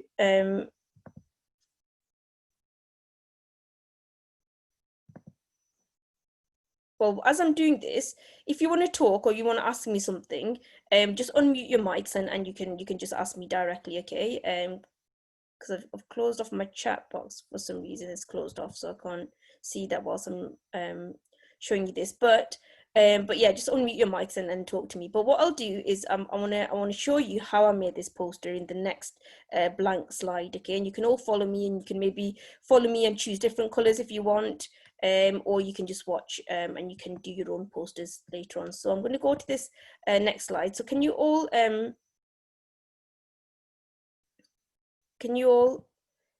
yeah, I can see the chat now. So can you all see this blank slide? Everybody can see this blank slide? Yep. Okay, Fahim can see it, so I'm guessing everybody can. Okay, so this is how I made this poster, okay? First of all, if you look here, you've got your blank slide, and I've got these guidelines that I've selected. So if you go to this button here, view, you've got down here, you've got ruler, you've got grid lines, you've got guides and stuff. And I've clicked on the ruler and the guide, so I can see the ruler and I can see these guides, and they're gonna help me to align some of the pictures that I incorporate and some of the text I incorporate into this PowerPoint poster, okay? So yeah, so if you want to talk or ask me anything, do please, or you want me to show you something again, do please unmute your mics and ask me directly. Okay, so what I'm gonna do is, first of all, I want to bring in the picture that I want to choose on Eid Gadir, and I've already got this saved on my computer, so I'm going to go up here to insert. If you go to insert, you can click on picture, and I've got a picture already saved on Eid Gadir, and it's this picture here. So I'm going to double click on that and it brings it into my presentation, okay? And you can see along the right hand side, sometimes it gives you design ideas on, you know, if you like some of these design ideas, for example, you can click them and it'll change it to that design idea. But I don't want to use any of those design ideas. I want to use my own. So I'm going to unclick that and I'm going to go along here and I'm going to move this to the right hand side of my PowerPoint presentation. Okay. What I want to do is I want to crop this to make it a certain shape. So how you can crop it is if you select the image and you go up to format, and you've got a little crop button here to the right hand side. If you click on crop, you can either crop it as a square or you can crop it to shape, and I'm going to crop it to this shape here. So this special, almost like a sideways teardrop. I'll click that and what it does is it crops this image to that shape that I wanted to crop it to. Okay, and there's a reason why I cropped it to that shape, and that's because I wanted to crop it so that I can still see the image of the of Prophet Sallallahu Alaihi Wasallam and Imam Ali Islam, because I want them to be the focus of this poster, okay? And then what I'm going to do is I'm going to change the background color. So now I've got my image in there. I want to change the background color. But if you notice from the poster, I've done a gradient. I've got one color merging into other colors. And so I want to show you how I've set up this gradient. So if I right click on my mouse, I can go down to format background. And if I click on format background, it shows you here format background, and the toolbar gets brought to the side and it gives you different options. And I don't want it to be a solid fill, I want it to be a gradient fill. So I click on gradient fill and it's already actually brought in the colors I wanted to put in. But what I'm going to do is I'm going to change those so I can show you how I did that. Okay, so I'm going to get rid of these colors that it has so that I can show you how I did that.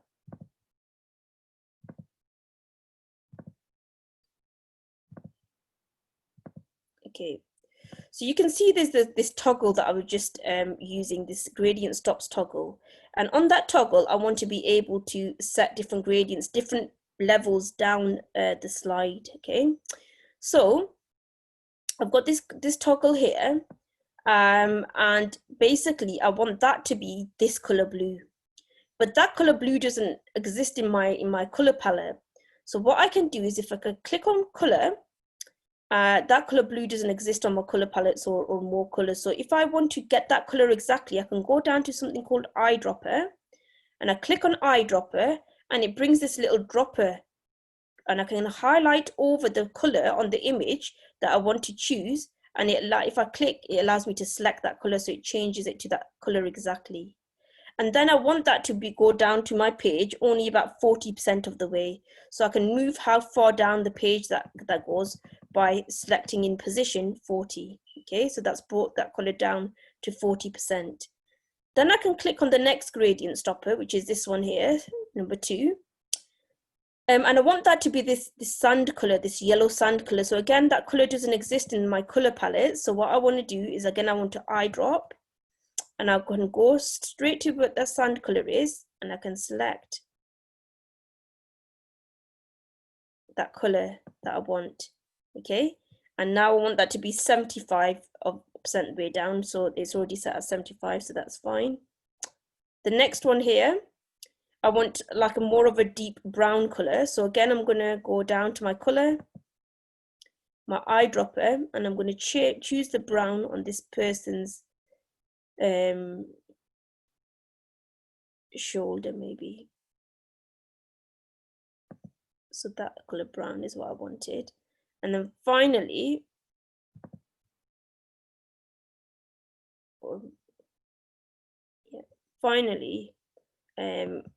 I want to do the last one. So maybe I'll choose this darker brown with this green.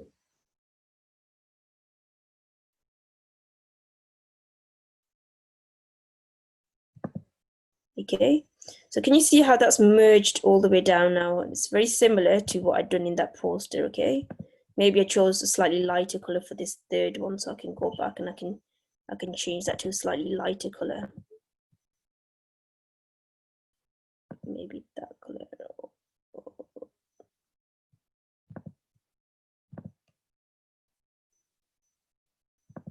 Or that color maybe. Okay, so now you've got a really nice gradient that sits through, but you can still see quite a sharp image outline, can't you, of this picture? And I want to soften that. I want to soften that image so it doesn't look so sharp. Okay, and a way to do that is if you click on the image again, and you go up to format, you can go to these, you can either go up here to where it says picture effects, or it even has come at the side here. So if you go to picture effects and go down to soft edges, I want to make it soft edges by 50 points. So I've gone and I've selected the soft edges, and it softens the edges to you know, to kind of like help it blend in a bit more. So you can soften the edges to lots of different sort of settings. Okay, so you can, if you don't want it to be as you know, blurred, then you can use some of the points that are lower. But I want it to be quite a bit blurred, so I've chosen 50. Okay, so now that's blurred into your text. Okay, so now what I want to do is I want to start putting the writing in there. Okay, so I've got some of the writing that I want to incorporate. I've got it written down here, so it's easy for me to select. So I want to write Eid Ghadir Mubarak first. I'm going to copy that and paste it. Okay, so I've got Eid Ghadir Mubarak, but it's not in the right font that I want, and I want it to be a specific font. So I'm going to drag it up, and what I want is I want to change it to a certain font that I like up here. Let me just move this panel up. Right. So the font that I like is, so if you select the writing and you go to home at the top, you've got all the different fonts there, and I want to choose a font that's called Bernard Condensed. So I'm going to go down to B, and I'm going to go down, and it's this one, Bernard MT Condensed. Okay, so it's still not the right size, so I can change the font size. I want the font size to be 55 to make it nice and large for people to see. There's only 54 there, but if I click inside the font size, I can actually change it to 55. Okay, and then I can use these guidelines here to position that writing to where I want it to be, and I want it to be at 15, 50, and that's maybe about 8 or 7.5 maybe there. So then those guidelines can help me now position this writing. If I click on the writing again, I can drag it across and it'll help me position in the right place where I want it to go. Okay, so there, now I'm not really happy with that on its own. Okay, so I want it to have a certain sort of highlight that writing somehow, because that black on its own, it doesn't pop out as much to me. So if I click on the writing and I go to format, you've got over here something known as word art styles, and I'm going to click on this word art styles arrow, and the one that I like is this one down here, which basically puts this nice white border and a bit of shading underneath. Okay, so it kind of helps that writing to pop out a bit more. So I've selected that now, and basically I can see the writing pops out a bit more at me, and so I really like that. So the next thing I want to do is I want to put the dates on when Eid Ghadir is. So when 18th of Dhul Hajj, the Islamic year at the moment is 1441. And it was I celebrated it yesterday, which was the 8th of August, but some people are celebrating it today. So again, the writing that I wanted up here, but it's not the right style that I want. So again, go up to home, go to the style of the writing I want in the font, and I want it to be this style here called Harlow Solid Italic.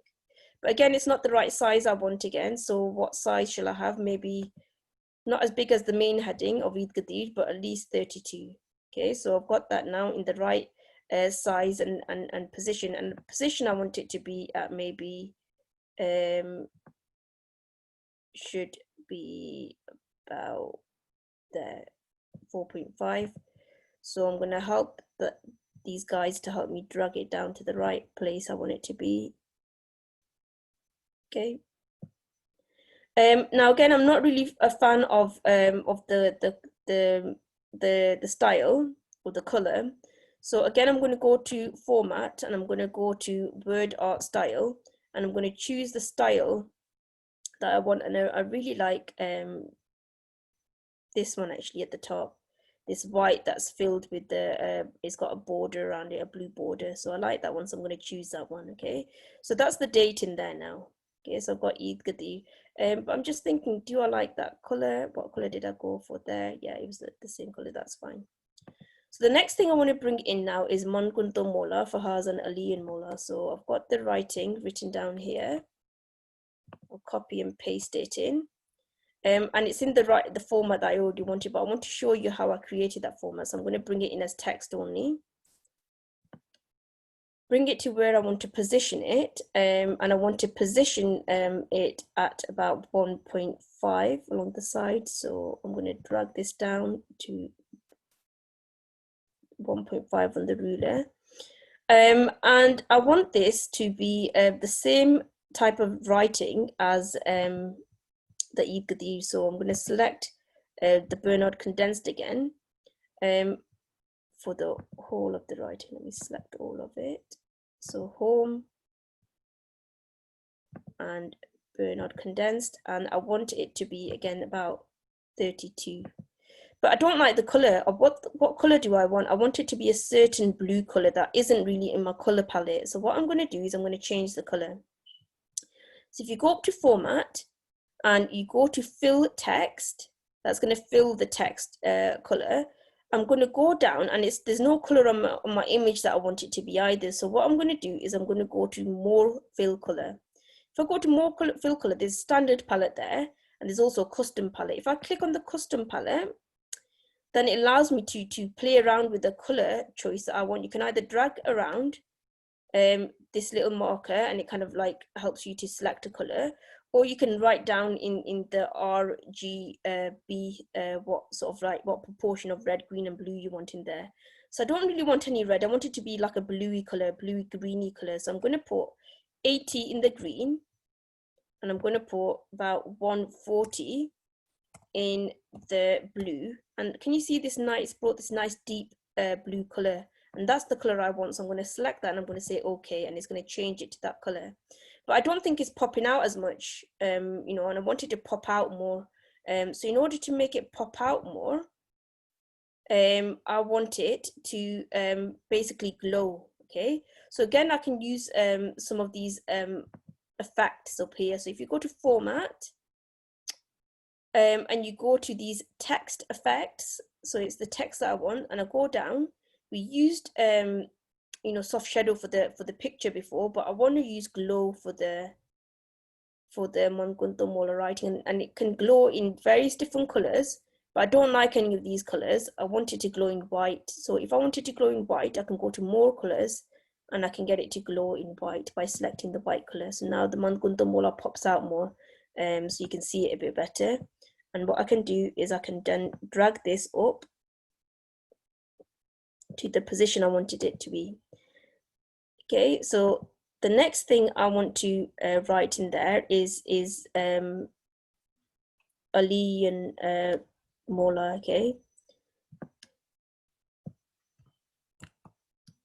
so again, I'm going to copy and paste that, and I'm going to position it about here, But what I want that to do is I want it to be in that hollow text. So again, go up to home.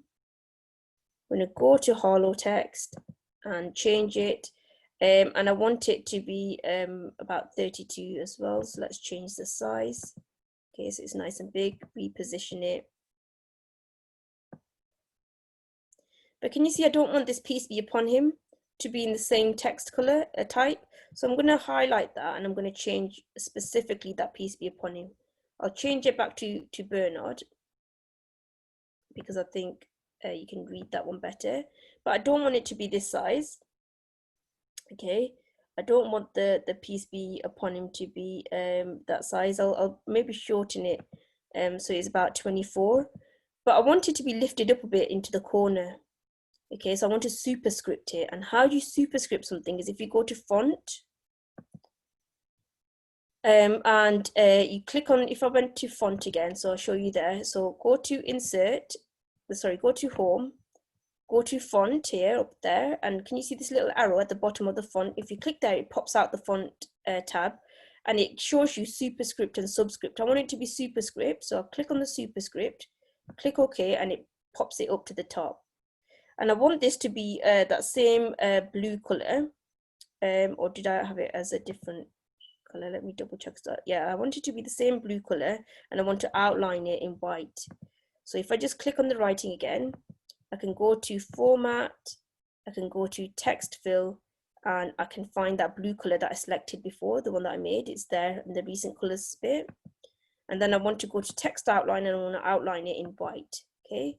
So now I've got Eid Gadir, the date, Mangunda Mola Fahazan Ali and Mola, and I want to write down so people know what that means. So I want to write down whoever Ali, whoever I am the leader, Ali is his leader. So write that in. If you want to write in text, obviously you can go to insert. And then you can create a text box or a word art, and that's how you can put in the text. It brings a little box where you can write what you want to in it. So I want this to be a different type of, so I want it to be Calibri, so it's got the right one selected. But I want it to be a bit larger in size. Okay, so just deciding what size I want it to be, maybe 20. So make it a bit larger. I want to centralize it so it appears in the middle. So I'm going to click this alignment in the paragraph toolbar, the center button, so it makes it look as if it's in the middle of the text. I want to make it bold. So again, go to home and in the font section, make it bold. And I'm happy with that now. So I'm going to reposition that by dragging it to here. I can drag this out a bit more so that I can fit this in. So happy with that so far. I've got what it means.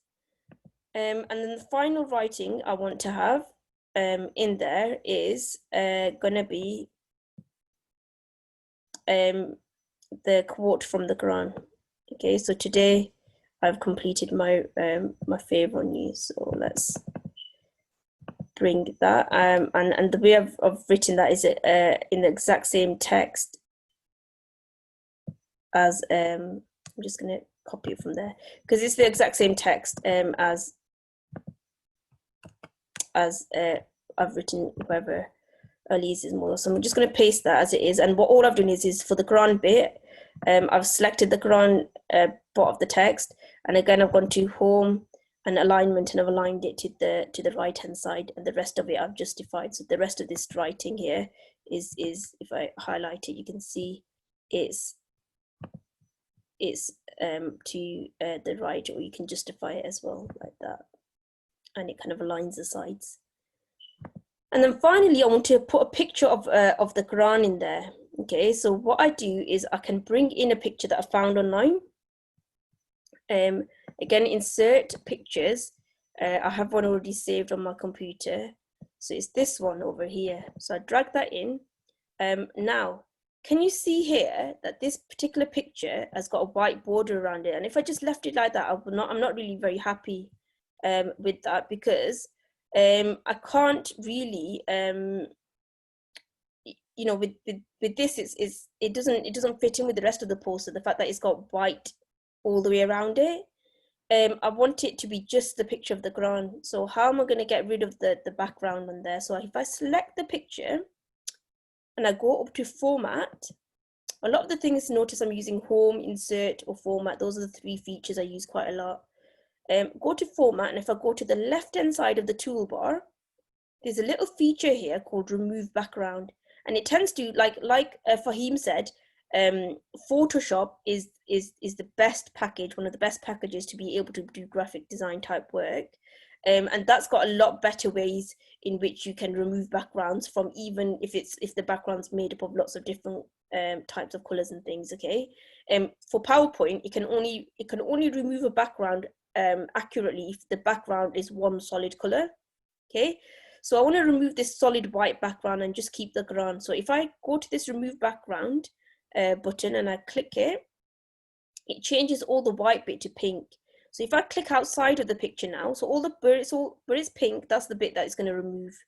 If I click to the outside of the picture, it's going to remove that, and it just leaves the image of the Quran without the background. And now I think that fits in nicer with the color scheme. So I'm going to leave that as it is. The problem with that remove background feature in PowerPoint is if you had white inside the picture as well, so if there was anything white within the picture itself, it would have removed that as well, which is why I agree with Fahim that something like Photoshop, if you want to do really amazing graphic design type posters, something like Photoshop would be much better for you to use. But if you just want to do a basic poster for your schoolwork or to share on an MUS Summer Camp or something like that, you can do that very, very nicely on PowerPoint as well. So you can do that. And if you want to now share this with other people, you know, without saving anything else in your PowerPoint, you can do that by, if you go to click on this slide, and if I go up to file and I go to save as, what I want to do is I want to save it in my folder. Okay, now at the moment here it says save as type and it says PowerPoint presentation. I don't want to save it as a PowerPoint. I only want to save that one poster that I've made as an image, and the best quality image usually is PNG. Okay, you can use JPEG, but JPEG, if you use lots of JPEG over time, it loses its resolution. So PNG is a good one. So you can click on the save as type and you can go down and you can go to this one, PNG portable network graphics format. And if you click on there, it's going to save that slide as just a PNG file. Okay, and if I save it now, it's going to tell me, do I want to save all the slides or do I just want to save this one? And I only want to save that one that I've created as a poster. So I'm just going to save just this one. And what it's done is it's saved it in that in the folder for me, and I can show you that now by going to that folder. And can you see this this one here at the top, PNG? If I click on the PNG one, it's going to open it up as a poster. Okay, and you can then share that poster to all of your friends and your family. Okay, so that's how I created that poster. So does anybody have any questions? Was anybody joining in alongside me when I was doing that? Or were you just watching?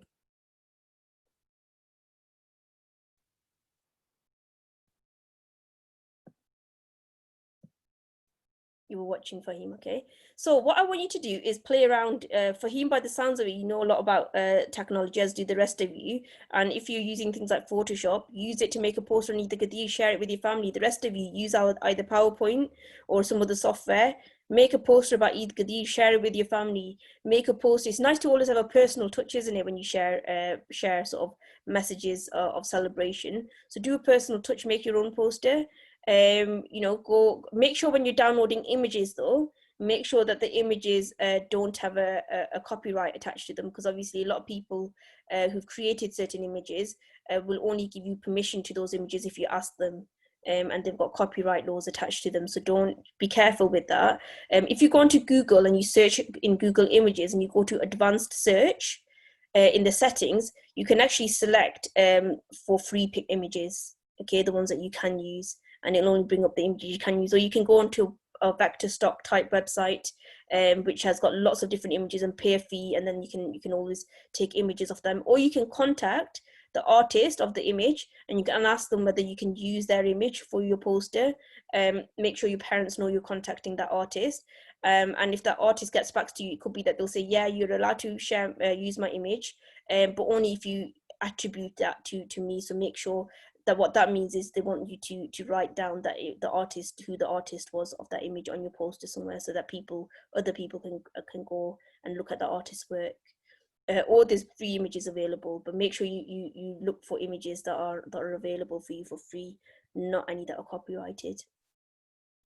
Okay, so you made one. Did you make it as I was doing this? Asada Masuma, did you make one as I was showing you? If you have, do you want to share it? You can maybe oh, alhamdulillah, that's amazing. Do you want to share it with us? You can either unclick your video if your family is okay with you doing that, and share it that way, or you can share your screen. Yeah, you can definitely share your screen.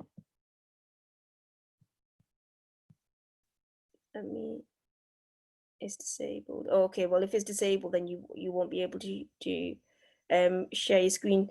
You can, let me see, because you're using your computer, aren't you? Yeah, share your file. Yeah, share your file in chat. Excellent idea, Fahim. So save your file and share it in chat, and we can open it, and I can share it with everybody if you want. So if you just save your file on the computer and then share that file in the chat by using this function share. Okay, so file, let me open it.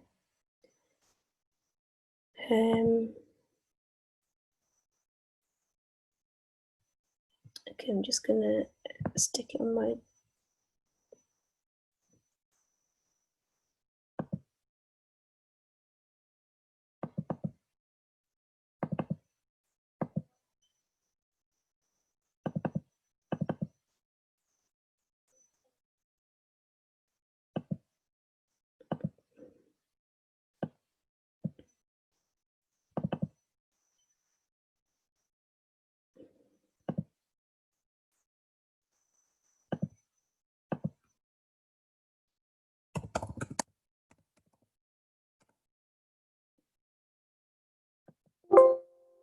It says it can't be found. Are you sure you've shared it? I can't seem to find the actual file. Oh, there it is.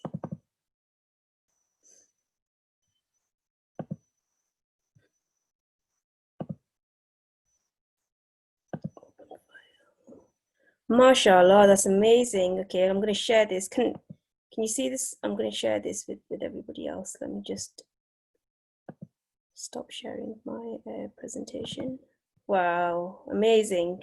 MashaAllah, MashaAllah, that's amazing. So, you can use PowerPoint and share it. And I can, I would say you could even do something like, what I would say with this one, I really like it, but can you see the background and this image in front of it makes it look a bit busy? Yeah.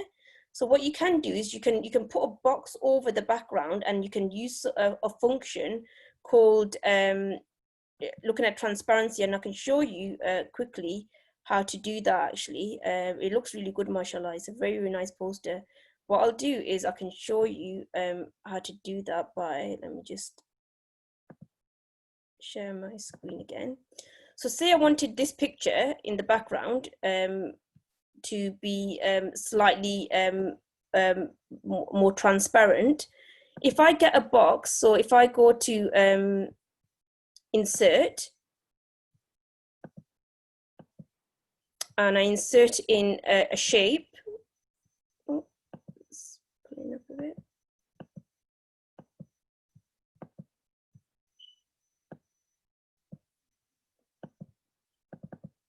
Okay. I'll just do it on this image that I've already got open because it's not letting me. So insert. It's not letting me, for some reason, my computer's frozen a little bit. Let me try here. Okay. So insert, yeah, there we go. Shape, Insert.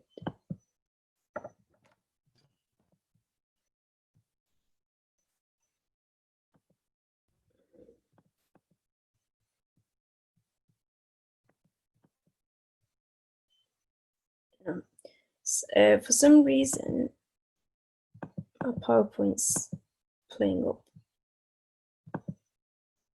But I'll describe what you can do, or I can show you on this one. So if you made like a box or something like this, so insert and shape, and you put this box. So I've got this box here. What I can do is, and I'll show you at the starting page. So I've done it here. Can you see this image is blurred out slightly? Yeah, it's slightly transparent. That's what the actual, can you see that? That's what the actual image looks like. Yeah. So what I've done is I've actually, got inserted a white box into it, and if I right click on the white box, what I've done is it takes you to the format bit, and in the format bit is, for some reason my PowerPoint's playing up, but in the format bit, when you go to solid color at the bottom, there's a little tab, so you can look for that in your own space. There's a little tab, and whatever big shape you've introduced, it's kind of like got a transparency tab, so you can drag the transparency tab and you can make it a bit see-through. And so then you can drag that see-through box over your image. So that image you had in the background, you can drag a see-through box over it, and it'll make it look a bit lighter. And then the other picture you put on top of it will be seen a bit more clearly. Okay, so that's another thing you can do on PowerPoint, just to give you a little tip. But mashallah, you've done an amazing poster there, and it'll be really nice for you to share that with your family and friends. Okay, so finally, I'm just gonna put into the link, the chat box. I'm gonna put in the feedback form. So do click on the feedback form and give us feedback, because it's really important we get feedback from all of you so we know how to improve our talks for the future. I think one of the things I already know I need to improve on is making the presentation a bit shorter, because it's been quite a long workshop. But yeah, do give us feedback. It'll be really, really valuable. Is there any questions you have?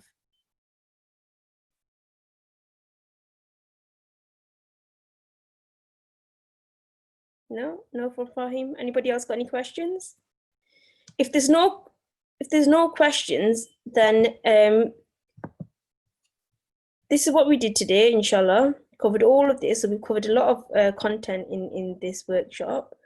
What I want to end on, and it's like we started with the dua at the start, it's always really, really important to end with the dua as well. So I want us all to please recite the dua together, and the dua that I want us all to recite is dua by Faraj, or dua Imam Isman. Okay, so can we all unmute our mics, please, and can we recite this dua together, inshallah? So Bismillah. So unmute your mics and inshallah recite this dua together with me. Bismillah ar-Rahman ar-Rahim.